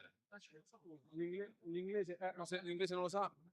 Allora, se non lo sa, No, un po' lo sa, dai. È vero, sto mentendo. sì, se lo sa. Dai. Pubblicità. Sì, vabbè, se Due cazzate. Sì. And here we are with another duelist for the national championship this weekend. Hi. Thanks for being with us. First of all, what deck do you think is going to win the event? For me, Raziel Mitsurugi. And what deck are you playing this weekend? I'm playing Kashtira Regenesis. You confident? No. No, I'm not confident, but I think that is a easy deck for a national. Is good because I have I don't know. You want a solid deck, I mean, Yeah. always does the same thing? Or? Yeah, Okay, exactly. straightforward. Okay. Yeah. Yeah, makes sense. And here, as you can see, we have some of the prizes that our duelists can win at the public events. If you had to choose one, do you have a favorite between Bryonak and Dark Magician? Yes, Bryonak. Okay, Bryonak. Brings any memory from the past? Yeah, I remember when I draft this in Arsenal Nascosto or Okay, yeah, Eden Eden Arsenal, and it's a very iconic card.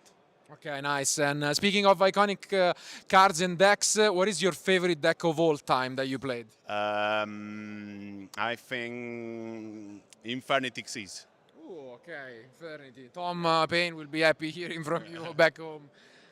Great, absolutely. And speaking of, last question, again, memories. What about card? What is your favorite Yu-Gi-Oh card? My favorite Yu-Gi-Oh card is it's very difficult, but I think Karkardi. Ah, okay. Oh, interesting. Nice, nice. And it brings also a lot of memories from back in the day, 2013, 2014, and so on.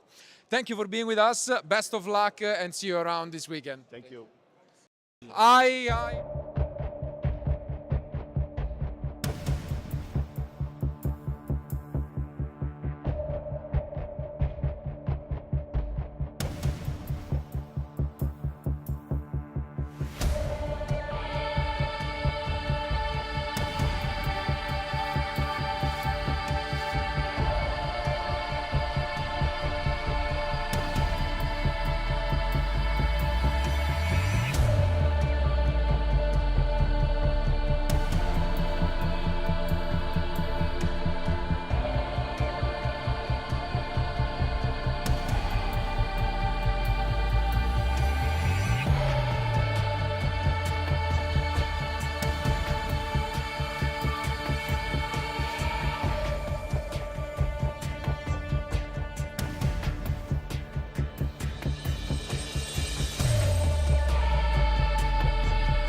I here with quite the experienced duelist, a familiar face. Nice to see you again in the area here in Bologna. How do you feel about the weekend? Very close, good. I will looking forward to win this one. Okay. And Nice. I will try my whole best to do it. And see you this weekend here in Bologna. Absolutely, yeah. You are one of the players who came here to compete in the Ultimate Time Wizard.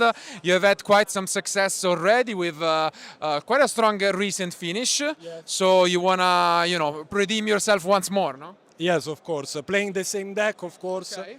Vayu Turbo, it's my best choice. It's also the deck I enjoy more. And thank you so much.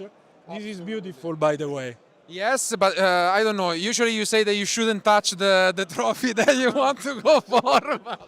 No, hopefully that's not going to jinx you. But before we say goodbye, do you have any particular experience that you enjoyed the most from playing Italian nationals in the past? What's your favorite memory? Of course, my favorite memory was in 2015, where I started 0 win, 0 win, 2 loss, and then I won them all and topped. This is my best memories. About 10 years ago now. I'm quite old, so. Nice. When you said 2015, I got scared because that year I lost in the finals. So not the same memory for me, but fair enough, to each his own. We are quite old compared to the new generation. Absolutely. But thank you for being with us and good luck for the tournament. Thanks so much for being with us. Thank you. So first of all, what are you playing this weekend, and what deck do you think is going to win the event? I really have to say to you, I'm playing Dragon Rulers. Oh, yeah? Yeah, because as you say, I'm an old player. So my Dragon Rulers is my heart. So you have experience, we can say. So with Dragon Lure. Hello. I mean, Hello. and I've lost all my hairs. and speaking about Dragon Ruler, so we are talking about 2013. You must have an iconic card. And what is your favorite card ever? Ever of the deck? Ever? Ever. My preferred card is Called by the Grave. Okay. Definitely. And yeah. Given that you're playing Dragon Ruler, you have a card that you really like to play, or in general, that is the card you really want to have? Blaster. Yes.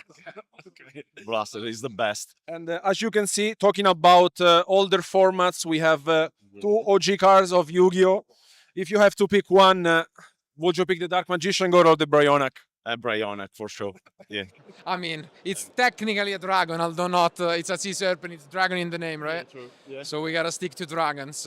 Perfect. And, thank you so much, and best of luck with the Dragon Lure, and hopefully we will see you throughout the weekend. Thank you. Thank you. Thanks, guys. So, first of all, what do you expect for this weekend? What deck do you think is going to win the national championship? I guess that the most represented deck will be either Raisel or Malice, so one of these two. Are you confident enough with your deck? What are your chances? I'm pretty confident. I like my deck, but I don't think I can get to high level. I mean, I'm here to have fun. But still, which is, appreciable. And on the other side also, we are holding with Marcello these 2 beautiful oversized cards. Do you have a favorite with Bryonac and the Dark Magician Girl? I think I prefer the Dark Magician Girl. More iconic. Fair enough. Fair enough. And also, I wish you best of luck for the rest of the tournament. One last question before we say goodbye. What is the favorite card in your deck? In my deck? Yes. It's no wait. Because I know the Italian name but not the English name. It's fine. Okay. It's fine. Drago Armato Palo. Ah, okay, interesting. Which keep watching the stream and possibly we'll see him in action later on. Good luck for the event. See you.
Welcome back to the coverage of the Italian National Championship 2025 from Bologna. I'm here with Lorenzo Marchetti. Hello, hello everyone. Thanks so much for joining us in what will be a Time Wizard format 2010 game between Master versus Caster. Yeah, of course. First of all, I have to say that it's a huge pleasure being here next to you, commenting a match against these two huge players, huge names in the game, and I'm sure it will be a very interesting match against these two. And they brought two very interesting decks, I have to say. Yeah, because on one side Marcello is playing Plants, a deck that you're really familiar with and you usually I have to play. say I really like that deck, yeah. And on the other side, Francesco Simoncelli, a very famous player, a world competitor, YCS competitor, European competitor, is playing Heroes. Yes, and we see now Charge of the Light Brigade milling already an Amaryllis. Yeah, which is usually the line you really like to start things off with. And I really have to say that Plans have always proved themselves to be a super consistent deck. Yeah. And also the effect of dealing 800 damage with Amaryllis, it's always something to keep in mind, especially because the more plans you're able to put in the graveyard. It can be a thing, yeah, Exactly. of course, yes. And so he decided to go with Rico and setting the card. And for those of you watching this weekend, there will be a dedicated event here at the Italian National Championships where Time Wizard Format 2010 will be played, and 256 players will play their chances. So maybe, let's see if there will be Francesco playing the event. For sure, we will not see Marcello in action, but who knows? No. But yeah, here Francesco is starting things off with Stratos, and here... Oh my god, there's already the trick, and Simoncelli is smiling. He had the Rico, but decided to set the Botanical Lion. I have to say it's a very interesting card, this one, because the stats are crazy. It's 1,900. I mean, it's a 1,600 actually, but it gains 300 for each plant, so considering itself also. Yeah. So, and 2,000 of defense. That is an important stat in this format. And I think this is one of the situations in which Brigade gets a lot of consistency in terms of you know, my opponent has the Raiko, and then you basically face something that you cannot deal with. So now we'll see already the Botanical Lion going for the attack and destroying the Stratos, I guess. But Marcello wants to send maybe a Dandelion. Let's see.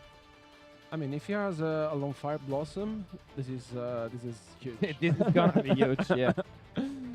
Simoncelli is still, looking impressed. at the lion.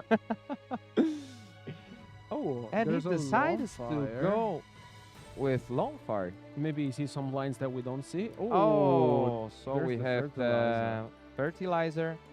So it allows you to special summon a plant from your graveyard, but you won't be allowed to do any normal summon or set during the turn you use the effect. If a plant that is being special summoned by this effect leaves the field, the card will be destroyed. And now the Botanical Lion is 2002 because another plant appeared on the field, and it's the boss monster, I have to say, the Titanial.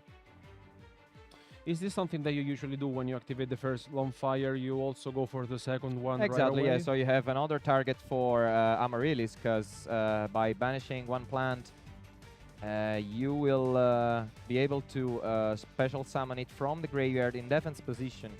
And this is exactly what is going to happen right now. And Marcello already on the driving seat, because he's putting a lot of pressure to Francesco. And I mean, here it's going to be very difficult, because if he doesn't face this impressive field from Marcello, yes, this is going to be over in a blink of an eye. We have already 3 negates, at least for cards that target on field. And Botanical Lion is now actually at 2,500. Okay, so he goes for Neos Alius. Let's see if he has a Honest, maybe. Yes.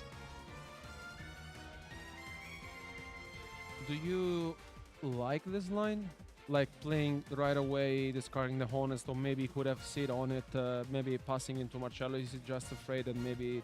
Well, you have to be afraid in that case of Mark of the Rose that could steal your monster on the field, or Hidden Armory, for example, that goes for Mark of the Rose. So in this case, it's better to remove Titanial as soon as possible. So in this case, Marcello won't even have the chance to negate effects that target.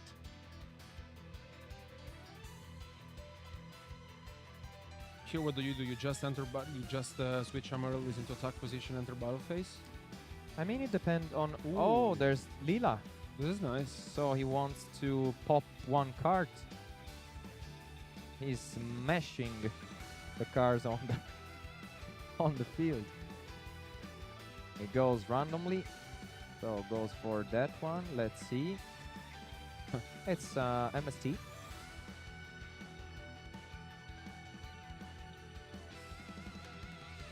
How much will this be? 325. Well, no. Well, still, there's some hope for... He declares attack with Botanical Lion. Since Titanial left the field, is now back at 2,200. And now Simoncelli is called to activate his set card and goes for popping and draw. And another 3,000 damage in total, because don't forget that Amaryllis will destroy itself after attacking, so it's 2,200 directly and another 800. And I have to say, Simoncelli is now in a very bad position because he has only 1,600 left points left, and Amaryllis is a serious threat right now. Yeah, it basically means that Francesco can face only once Amaryllis effect, otherwise it's gonna be over for him. Yeah, he will be in the range. Yes, exactly. Just wants to read it carefully, just to make sure on how Amaryllis deals damage. And I mean, it really depends if it can find a way out, because I think Marcello has a Titanial in graveyard, right? Yep. Yes, okay. And I think he decided to go for another Longfire to banish right now.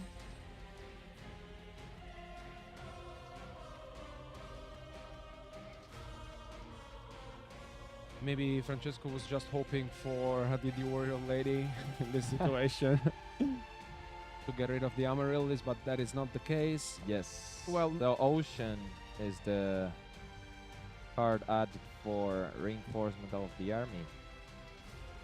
Let's see what's his plan. And Neosalius goes for the Lila. Well, in this case, it will be good, probably a Dimensional Prison. If Marcello decides to go attacking with Amaryllis.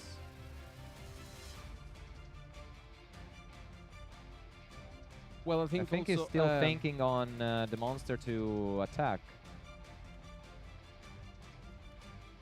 Yeah, I think it doesn't really make a difference here. That is what they're trying to explain.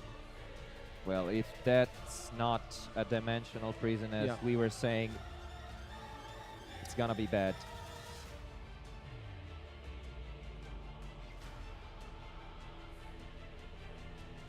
Well, let's see what Marcello... Here, I think he can just enter battle phase, I think. I mean, if he has Dimensional Pressure, fair enough. Yeah, but I think it makes sense to attack on it. Yeah, Francesco takes 300 damage. So it's 300 damage and another 800. Leaving Francesco at 500 life points. And let's see maybe if that's bottomless trap hole. But Francesco is having a laugh. I don't think that is a bottomless, and it's not. I think the only he's gonna draw. He still has the Ocean in hand. I can't really see like a scenario in which Francesco can get out of this. I don't know. Brain control. I don't know. It's well, I guess attacking the Amaryllis is not a good idea. So yeah, he will go for the back card. Well, oh, there's also the Dandy, just in case. Some tokens are coming. Well, Francesco is setting 2, so hopefully for him, he found a dimensional prison. And let's see if Marcello can close this one out right now. Because, oh, he's going to tribute for Titanial. Oh, no, another Amaryllis. Oh my god. Simoncelli is having a love. And that's it. That's it. The plans. Oh, he had the mirror force, and oh my god, the brain control that was dead because he couldn't pay the life points for activating it. Yeah.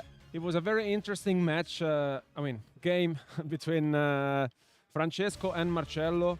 And thank you so much, guys, for watching, and keep watching for more content for the Italian National Championship 2025. Thanks, Lorenzo. Yeah, thanks, everyone.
Hi everyone, and finally welcome to the top 30 issue of the 2025 Italian National Championship.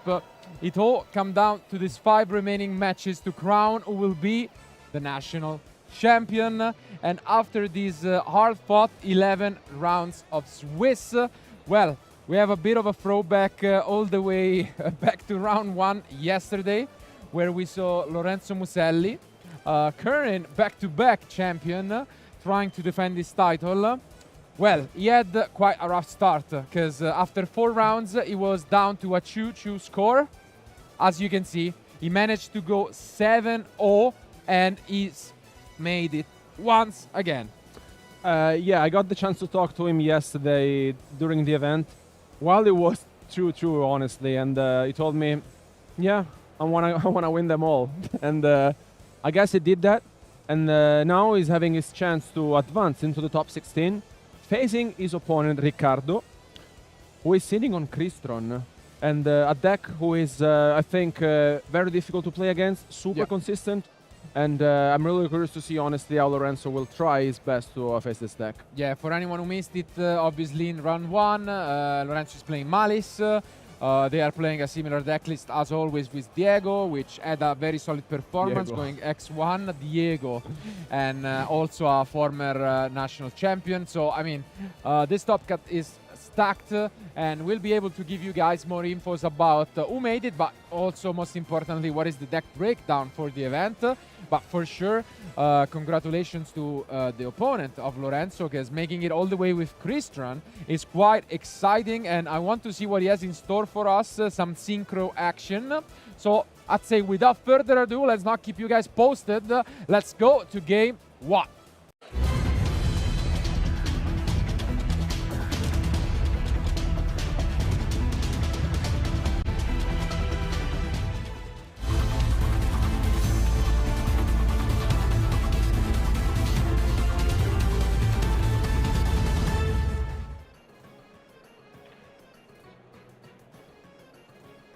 .11 from Lorenzo and a snake eye, I think, from his opponent.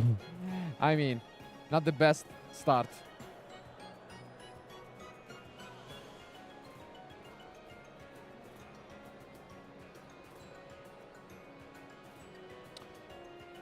Here they are. So Lorenzo is starting things off with Gold Sarcophagus. Yeah, we mentioned this already yesterday, that Malice was the second most played deck during the event. Yep.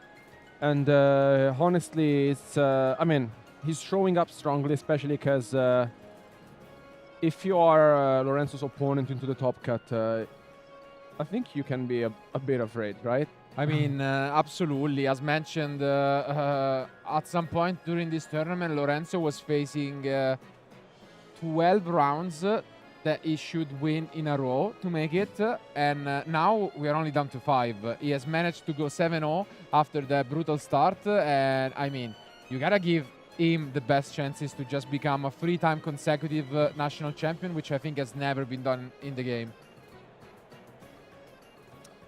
Very solid opening here from Lorenzo, who now takes back the Hare, and so far this weekend we have seen a lot of Ryziel's decks. We have seen a couple of Malice. We have seen some Malice deck in action, one of which was Lorenzo, of course. Yeah.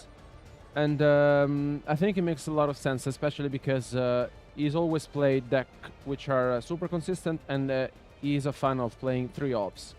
Also, his side deck is almost, I would say, 3 ops compensating the 1 ops he has in the main deck. And here it seems, what is Riccardo? Okay, no, he's playing few. Yeah, he's playing mostly actually field-breaking spells, which must be a good news, because he didn't open at least up until now, you know, Fuvalos or Droll, but he's playing, yeah, a lot of interesting going second cards. So the opening from Lorenzo might not just be enough by itself, but I mean, whenever you're playing Malice and you get to play the game and your opponent is not really interacting, it's one of the best decks in the format by far.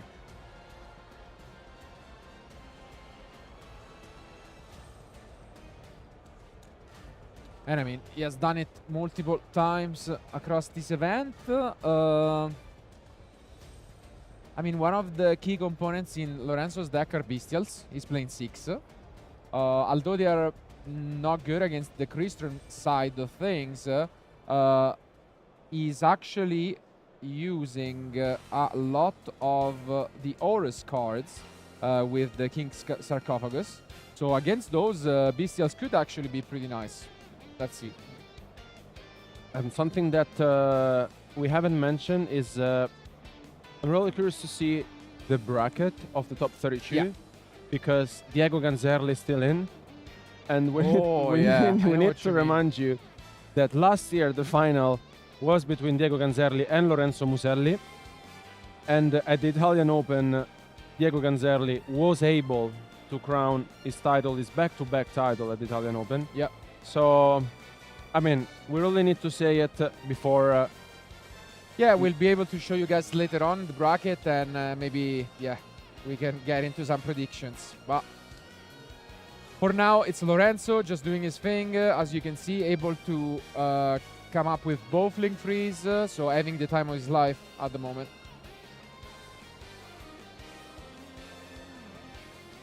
Yeah, not interactions at all from Riccardo. No draw the lock, no Ash Blossom.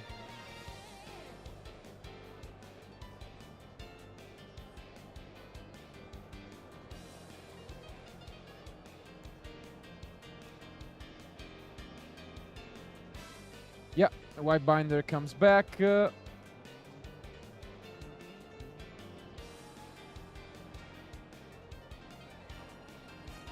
What an opening.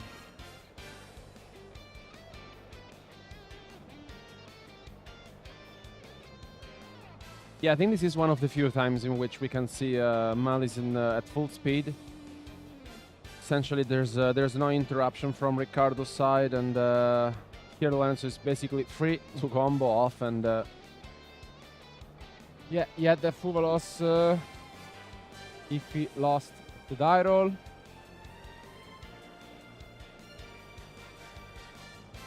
And now he gets to recycle his 06 and I mean, look at this opener. He's playing the Topologic Bomber build, which we have not yet seen from him, but it's an option.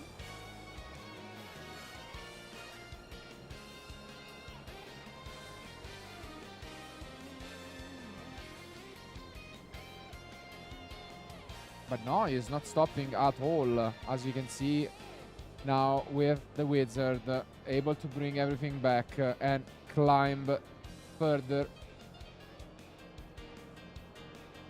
That's some impressive stuff. Going for Alit Code Talker, Arin Nister. That's not good. Wow. Look at this line. Yeah, I mean it's quite impressive. I would so say. many negates. Essentially, yeah, this is scary. But there is one card that could help Riccardo come back into this, which is Super Polymerization. He's maining 3 copies of it, and it could at least help a little bit. Not that it's enough on his own. I mean, this opening has been something else, but let's see. Finally a draw. This could be a quick one if he doesn't have enough. And yes, picks up his cards. It's a quick one from Lorenzo, taking game 1 immediately. And oh well, I mean, that was some impressive start. No interactions. I mean, not much that can go wrong. But yeah, I'd say let's bring up on the screen the bracket for the top 32 so we can at least look at these names.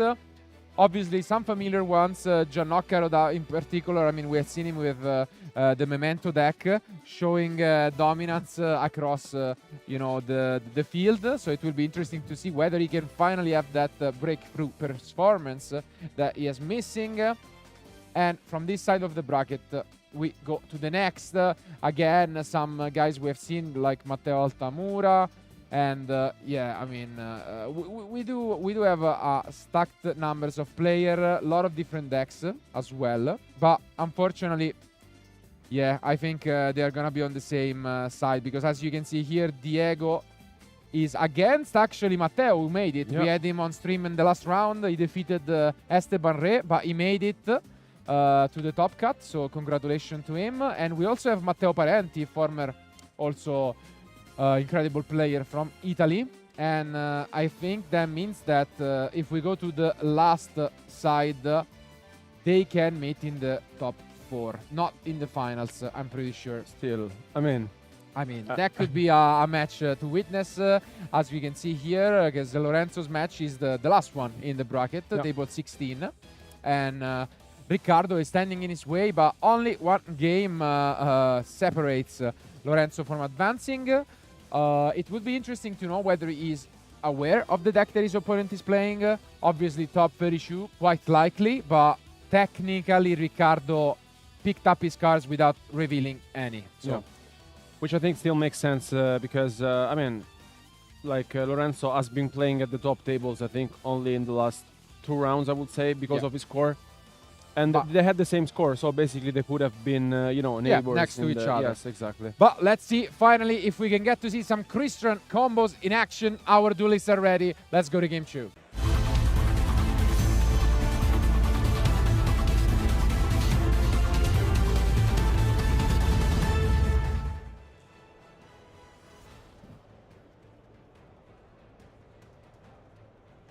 And here they are.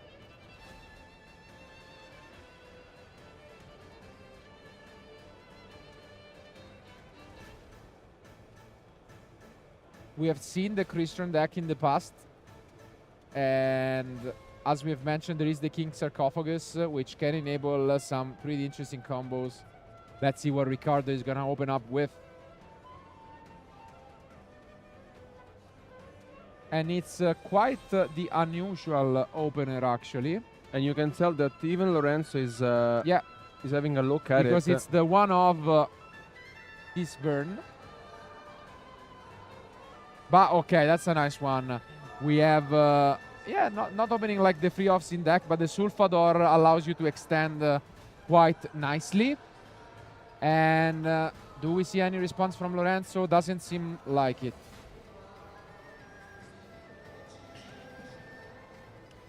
Yeah, I mean, as mentioned, I think like now being into the top cut, playing Christian, of course Lorenzo is a super experienced player, but you still may want to read your opponent's card because you may not be super familiar with the deck. And also looking at Lorenzo's list, he has a lot of interruptions, so hopefully for him he knows where to activate them correctly.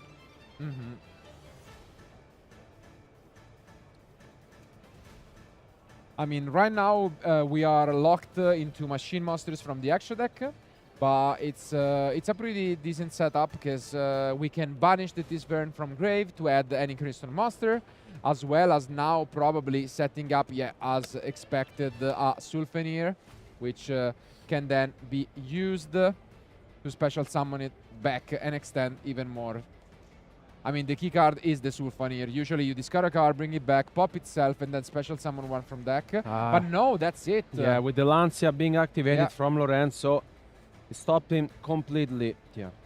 Good read from Lorenzo. I mean, as we mentioned, he probably knew what he was up against. And the Lancia shutting down Riccardo completely. Do we have some line of defense, or are we just going to get a quick sweep by the current back-to-back champion?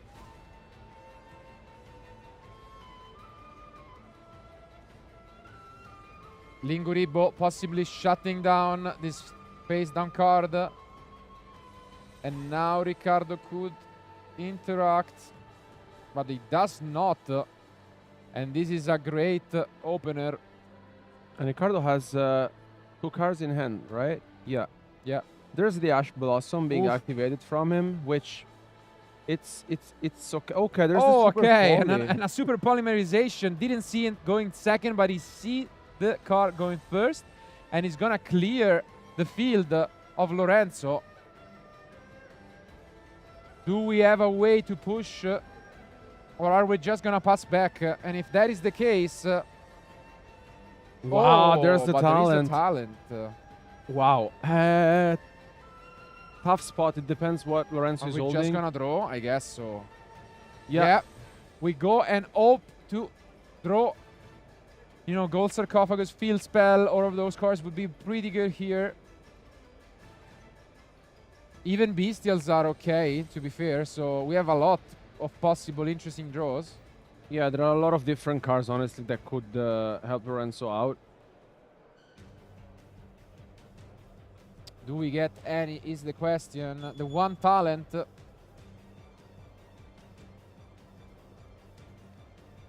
And no, it's a pass. Wow.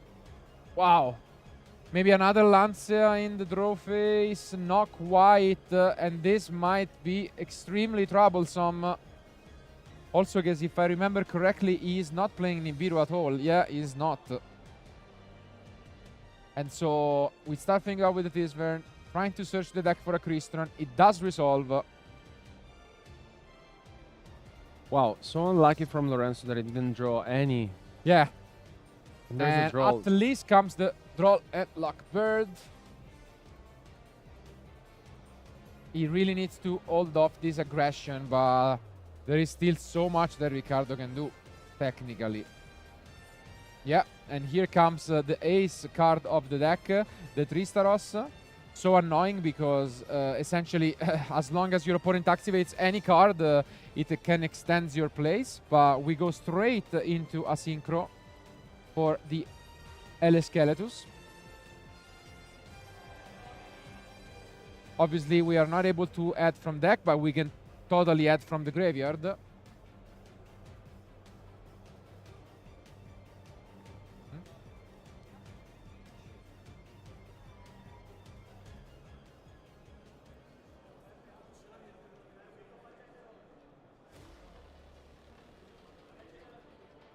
Hmm?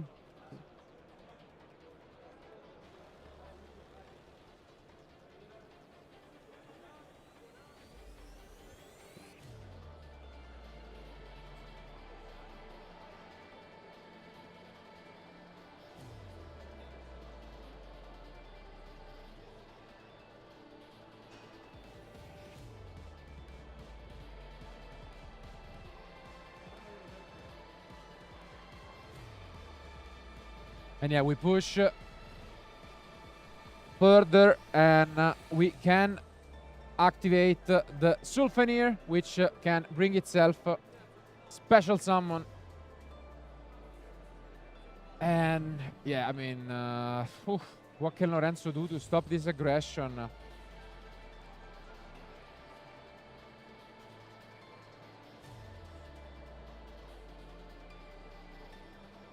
And here comes a card we have seen already this weekend from the Cyber Dragon deck, but here goes Nova Infinity. Kind of unusual. You would expect Crystron to go mostly on Synchros. Here comes a nice round of applause from the crowd.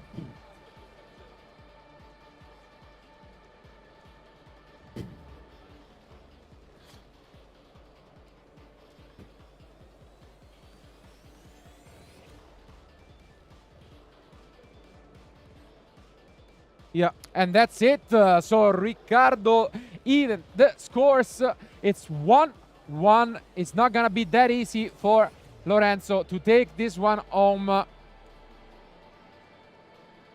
Yeah, I mean, we were not see this coming, especially... Absolutely not. Che botta. Yeah, totally. From Riccardo. And yeah, he shows us what's the deal with this Christian deck. I mean, it was quite an unusual game, I'd say, because it had a very solid opener, but then is met with Artifact Lancia, the card that's supposed to be there to beat the deck Lorenzo is playing, but it actually turns out to be pretty good against his own deck as well. So, I mean, it's always interesting to me that when you consider that Artifact Lancia has been consistently, across almost 1 year now, the most played side deck card by far, you still can bring a deck that can be hurt by it, We commented on this yesterday when we saw Dragon Ruler in action, for example, and this seems to be the case. He does have tools such as we've mentioned, the King Sarcophagus cards, but I mean, it is a risk to be taken into consideration, but now things change because it's going to be Lorenzo going first once again. It was completely uncontested in game 1, but now come 6 friends from Riccardo. 3 Lancia and 3 Mulcharmis Meowls. Yeah, I mean, it's going to be tough for Lorenzo, but especially because I think we were not see this coming, because once the triple tactic talents got activated, there are a lot of different cards that he could have drawn into. Yeah. And I think Riccardo capitalized on this, and although the Drone and Lockbird was activated, I think he was very good at staying calm, playing his card and sealing the game. And now, you know, we're going to game 3. Of course, Lorenzo showed us what he's capable of with this Malice deck, but with some new addition from for Riccardo for the side deck, I think it's going to be a very tough one. It's going to be a close one. Can Lorenzo make history and become the first ever 3 times consecutive Italian national champion, or is Riccardo and his Christian deck can manage an upset and defeat him? Only 1 game remains to find out who will be the first player to advance to the top 16. I think let's go to game 3.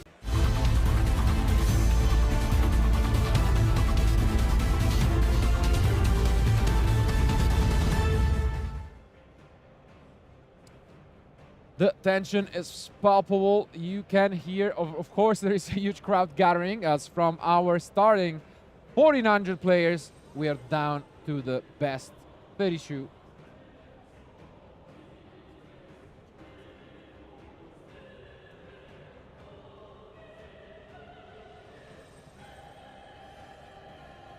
And here we are for one of these 2 amazing duelists. It will be the last 5 cards that they draw. Who is it going to be?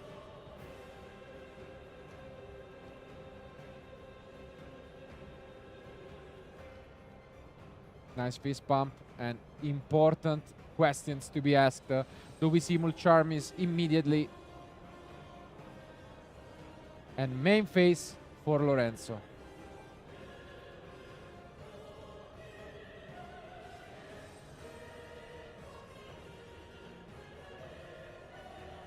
And a great start with its field spell. And we do not see a l'artifact Lancer. Yeah, which is always good news for Malice, because, I mean, we saw this yesterday and we talked about it. Lancer is enemy number 1 for the deck.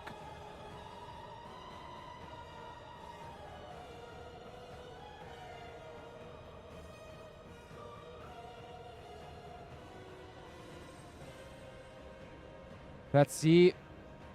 Well, Chassis banishes the March Hare, take it back, draw 2 fresh cards. Well, very that's a solid. huge start. Yes, very solid stuff from him. Huge opener from Lorenzo already.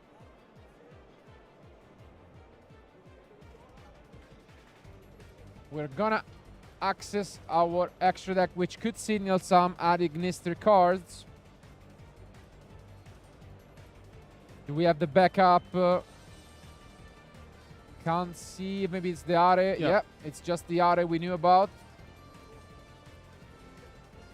And no, we just move into another link. Yes.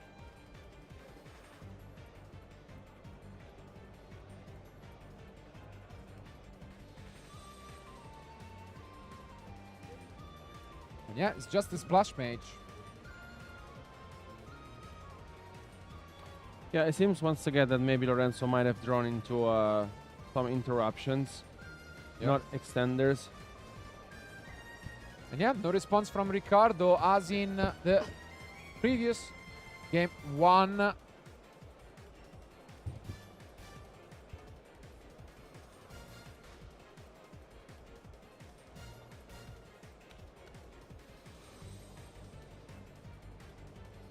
And I think we are just gonna play the slow game. Never mind, we do have a wizard. We do not have the backup, but we have a wizard already. And that's pretty good news.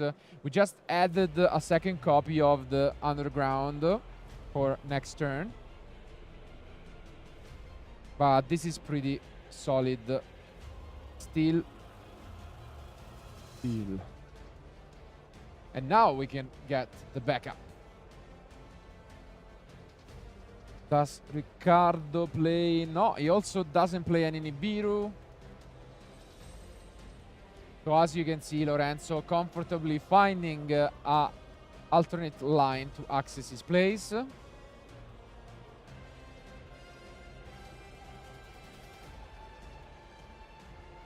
And yeah, all of the different Malice names.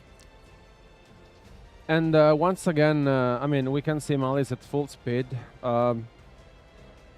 There's no Nibiru. Nope. There's no Mulcharmy. There's no nothing. No Ash. I guess maybe the thing Lorenzo needs to be thinking is, of course, super polymerization after having saying it in game 2. But so far, so good.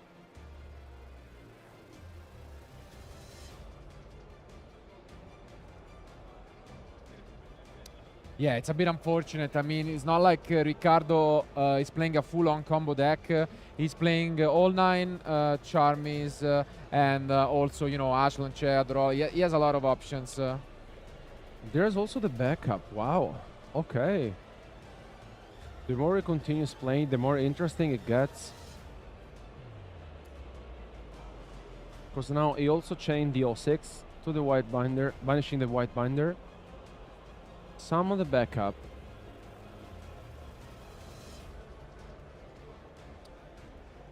And yeah, this is getting... yeah, getting out of hand and reminding us quickly of how game 1 went, where just Lorenzo can do whatever he wants. And Riccardo feels more and more like a spectator in the crowd rather than a player sitting at the table, unfortunately. But let's not count him out of the picture completely. He does play outside of this end trap some field-breaking spells. And maybe he will just get a handful of those and try to fight back.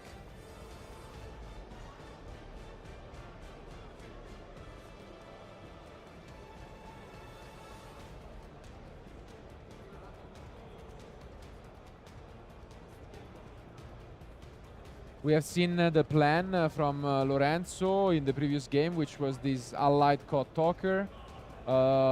Question is he gonna try to go for that again, now that he's aware even more of the deck from his opponent?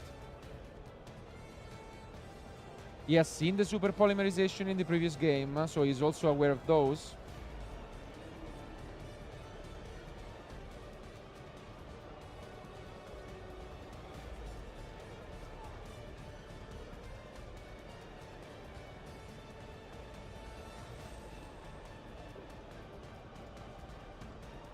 And yeah, there it is. Makes sense. Worked. If not broken, why fix it? And although it's a little less optimal than game 1, this looks absolutely impressive. Still holding 4 cards in hand.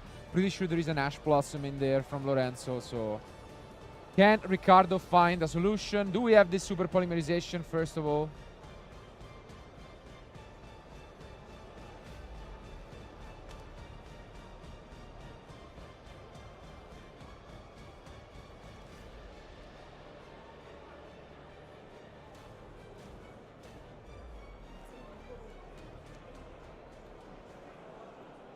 And we start things off with the super polymerization. Okay. Does get it. Important find.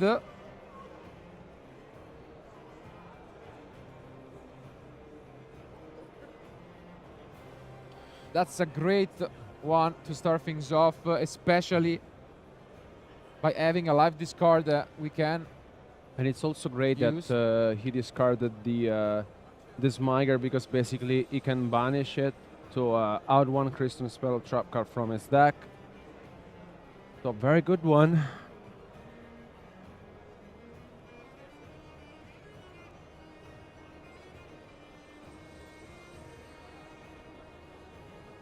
But yeah, as you can see, the game is still completely far from being over, as the Are gives other line of interruption from Lorenzo.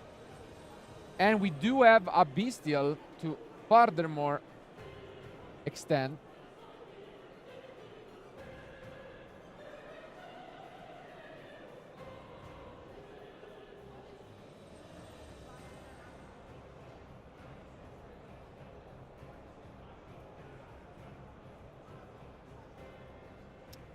Druid's Worm is gonna come down. What are we going to banish? Long thinking by Lorenzo. And yeah, in the end, does go for the ransom. Makes sense. Gets it back. And yeah, look at this. Yeah, I mean, Super Polymerization was activated when there were 2 monsters on the field. Now there are 5. So it's... yeah, what Malice deck does is its best. Absolutely, and now it's the 07 as well.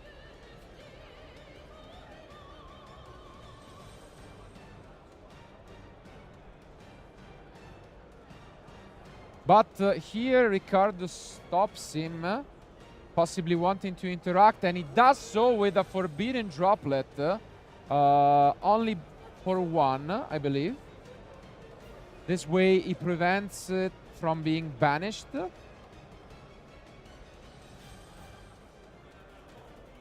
And yeah.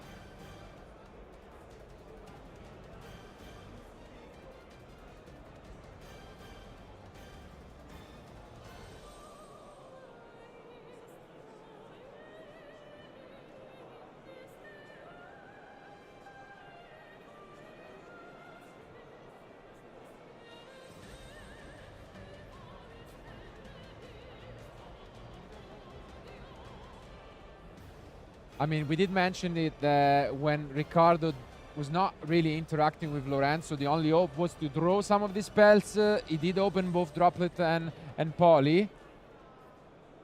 So that goes his hopes. So if this does not work, well, there wasn't much else that he could have got from his deck. And there's the Lancia, wow. And here comes the Artifact Lancia from Lorenzo. What a play, honestly, this could from be Lorenzo. Absolutely brutal. I mean, he played all of his cards and then activated the Lancia. There's the mistaken arrest. Plus the Ash Blossom. Wow. Oh, wow.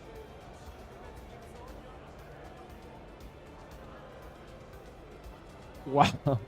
What is this? What an opener. And yeah, I think everything resolves, and Riccardo just staring at his graveyard. Does he even have a card in hand? Nope. Okay, he does have the Sulfador, but that is it! Wow.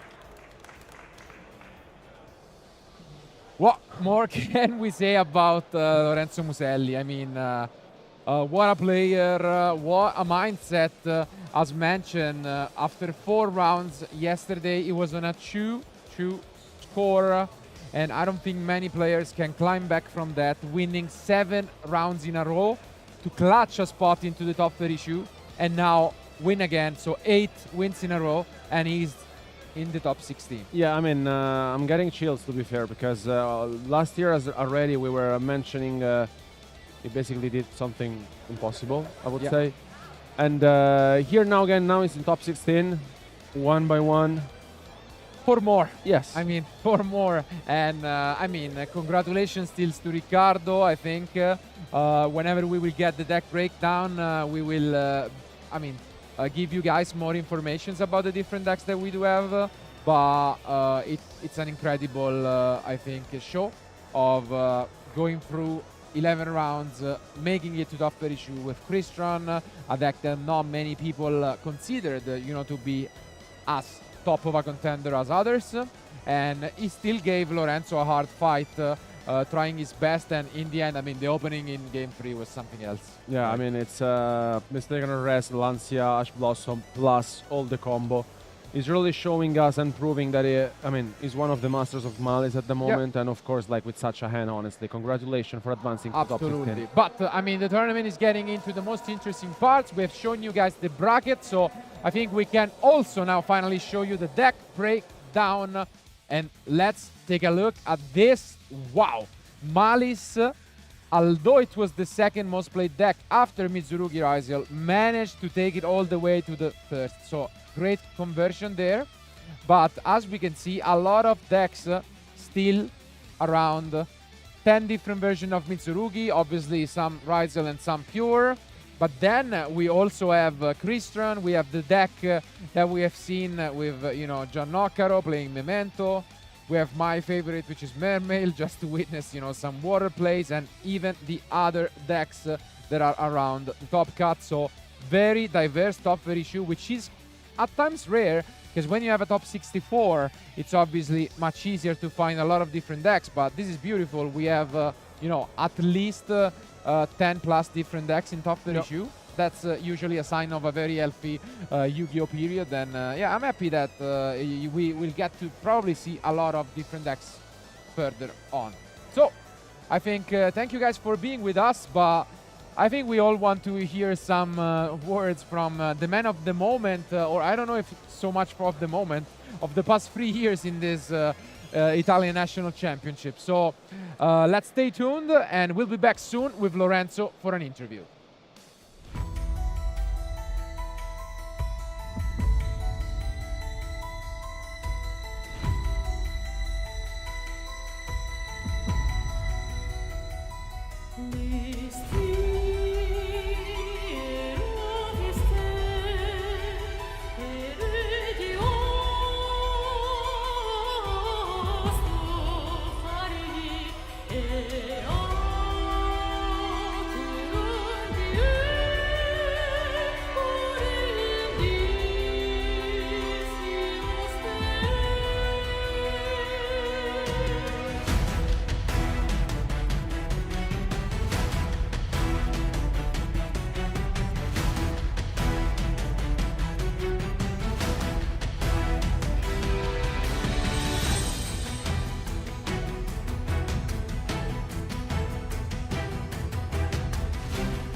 Hi everyone, and welcome back to the coverage of the Italian National Championship 2025. We're here with the one and only Lorenzo Muselli.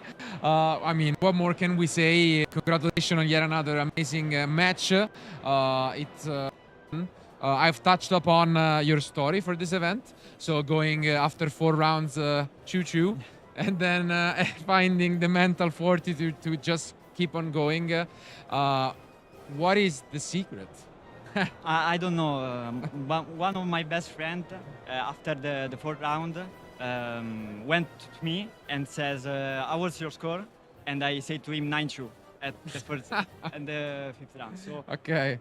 it's pretty much a mental things. Yeah. I think because a lot of matches I win not just by the deck, but because I want the win, and that's it. And that the deck is really strong and skillful. I mean, and this is the secret. Yeah, I mean, this sentence, I mean, reminds me a lot of a certain guy we both know very well, which is Stefano Memoli. Yeah. And obviously, we have both been strongly influenced by, you know, this sort of players which have shaped up the history of Italian and not only Yu-Gi-Oh. Yes. And I think the main difference with a lot of high-caliber players is exactly the mind, the mental state. And I think it's a huge component of the game that sometimes is not considered as much, and I think coming from you as well, it's a big part of the game, right? Yes, I think is one of the most important part of the game. Stefano says to me that doesn't win the strongest, but the one that believes the most. So I think that I am the one that not the stronger maybe, because like you see in the future match I made mistakes. But I think that I really believe in what I play, and I think that I believe the better Of everyone. Of everyone. Yeah. And you can tell, you can feel the passion, you can feel how focused you are on things, and obviously that's a great sign. But I mean, you have had quite a consistent season, quite a consistent couple of years, but it's without a doubt that I mean, just what you have done in these events is incredible. Currently being a back-to-back champion, and possibly, you know, just 4 rounds away from becoming even a 3rd, which is incomprehensible. How do you feel in general about this event, so the Italian National Championship? I know it's quite different for a lot of players. Yes, for my perspective, is important because it's the tradition. In my perspective, is important for me. And when I arrived before the tournament, I feel a bit pressure because like you win the other 2 edition, and coming to 3rd one is. But in Italy we say there is no true without a Right. So I will try to fight to win again. Absolutely, and I have no doubts that you'll give it your best, and hopefully we'll be able to see you more later on in the future. But I mean, just to end it on an interesting note, since we have talked a lot about you know, mental fortitude, let's end it by quoting Kobe: "Job's not done." So let's see what you can do. And thank you guys for being with us. This is the end of the top 30 shoe, but we still have 4 more matches remaining. So don't go anywhere and keep watching. Thank you.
Welcome back to the coverage of the Italian National Championship 2025. We are now in the top 16, and if you follow through, you know that we still have a lot of exciting decks in store for you guys, because obviously there were still others among the list, and if we are glad to confirm that we have quite some good players left in contention.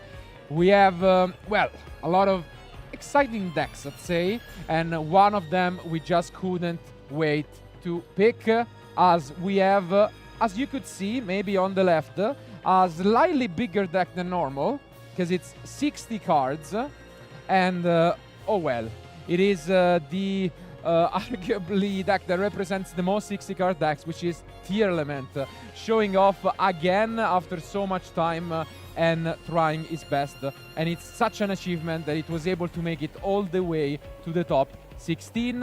And obviously, I mean, so many good things about the deck, so many cool aspects about the deck, but well, we are both a big fan of one particular card, right? Yeah, the grass looks greener is there, and yes, I mean, I think it's been greener than ever for our duelists this weekend, because I mean, top 16 with such a deck is no joke, and honestly, I think it's working out incredibly well. We have seen Tier Elements in the past a lot of times, and yeah. Yeah, it's working well. It's definitely a nice thing to see and to witness, so I'm excited to see some action. And good news is that his opponent is playing 40 cards, so full possible power of the grass. So maybe we will see that in action. Obviously, although it's limited to one, there are ways to search it. Most importantly, trust. So that is the plan, but to stop him, we do have a version of pure Mitsurugi, and that is a deck that has been showing off quite strong. At the start of the event, the most represented deck was Mitsurugi Raziel. It seems like the Raziel cards are not performing so well, at least until now. So it will be interesting to see how this one lines up. Two very explosive decks, but I think, I mean, all eyes will be mainly on this 60-card Tier Element deck. So thank you guys, and I'd say our players are ready. Let's jump into action.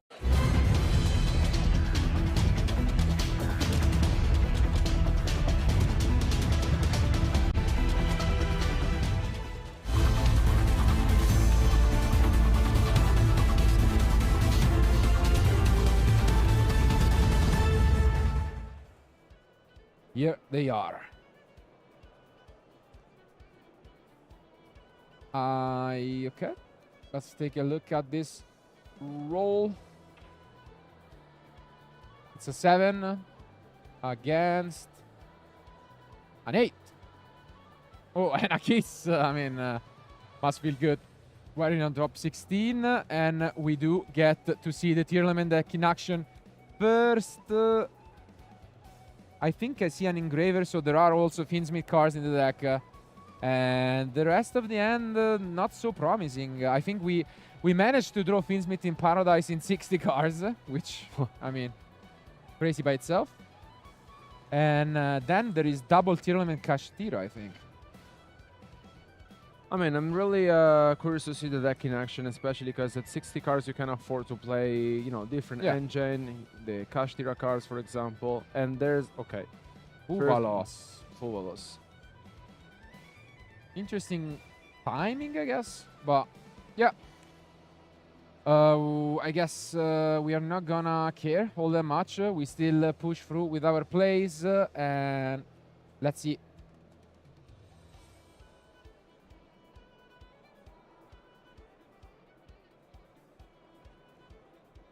We do get to the Lacrima, because we are gonna go and discard what is the Tier Element Kashtira, revealing the deck to our opponent. And this will allow us to send a couple of cards from the top of our deck to the graveyard. So many good targets. And let's see. Okay. Oh, it's at least an hit with the Saliek.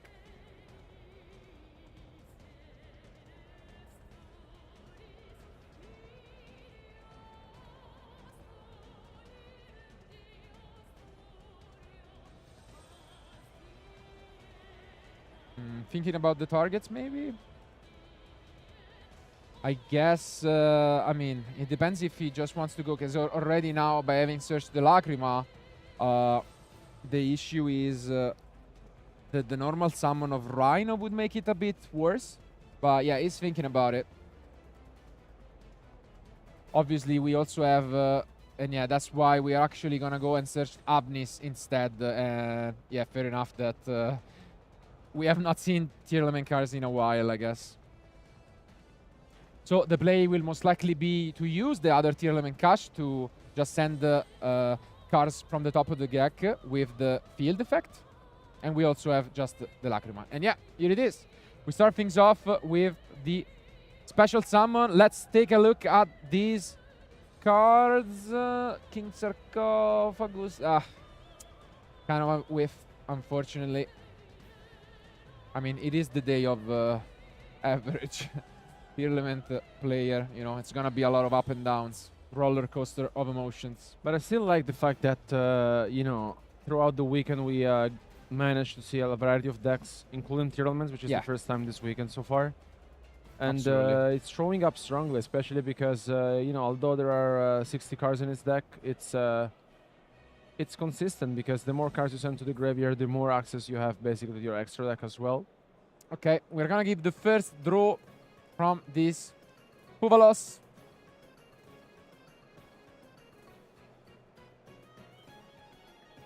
And then Engraver is gonna come out.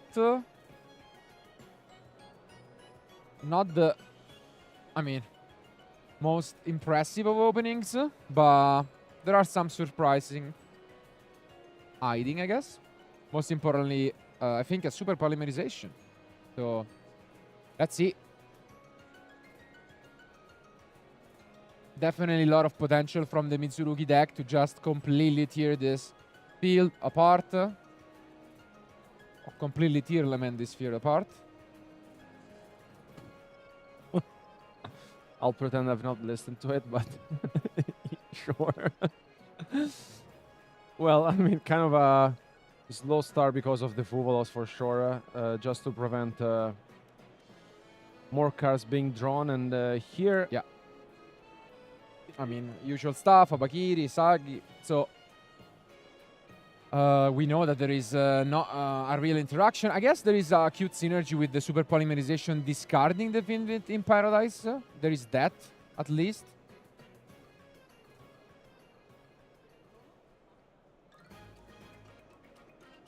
So, I mean, I don't expect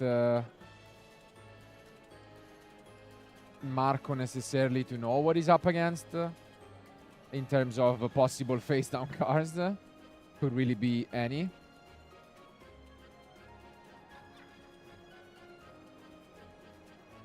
And in terms of targets, I guess, I mean, SP is probably the one that we are looking to use. And let's see, because this might prompt a response once it resolves. And yeah, we are actually going to get rid of the Serpent, which is going to be a nice plus. Obviously, IP works decently against this, because the monster you bring out cannot be destroyed by card effects. So let's take a look at these chain links. And I think also in general, not only Ryzel Mitsurugi has been super popular this week, and Mitsurugi cards in general showed up how consistent they are. And I think not only putting a lot of pressure, but also having so much advantage after resolving one of them and putting through your rituals, that now I think we're going to use the IP Masquerena, which is going to resolve. And there's a Super Poly being activated. Yes. Also discarding the Fieldsmith in Paradise, which, you know, still good. And then it gets to resolve the Masquerena. Yeah, and here goes an interesting interaction. The chain link is gonna resolve, the engraver is gonna be destroyed, and then when all of this ends, we can use the cards that we have just summoned. So on the one hand, the sprint to send probably, I mean, usually the premium target is going to be the Merly, and then that will allow us to perform a fusion summon during the opponent's turn. Yeah, there it is. So we have to get a draw from Garura, and then we can fusion.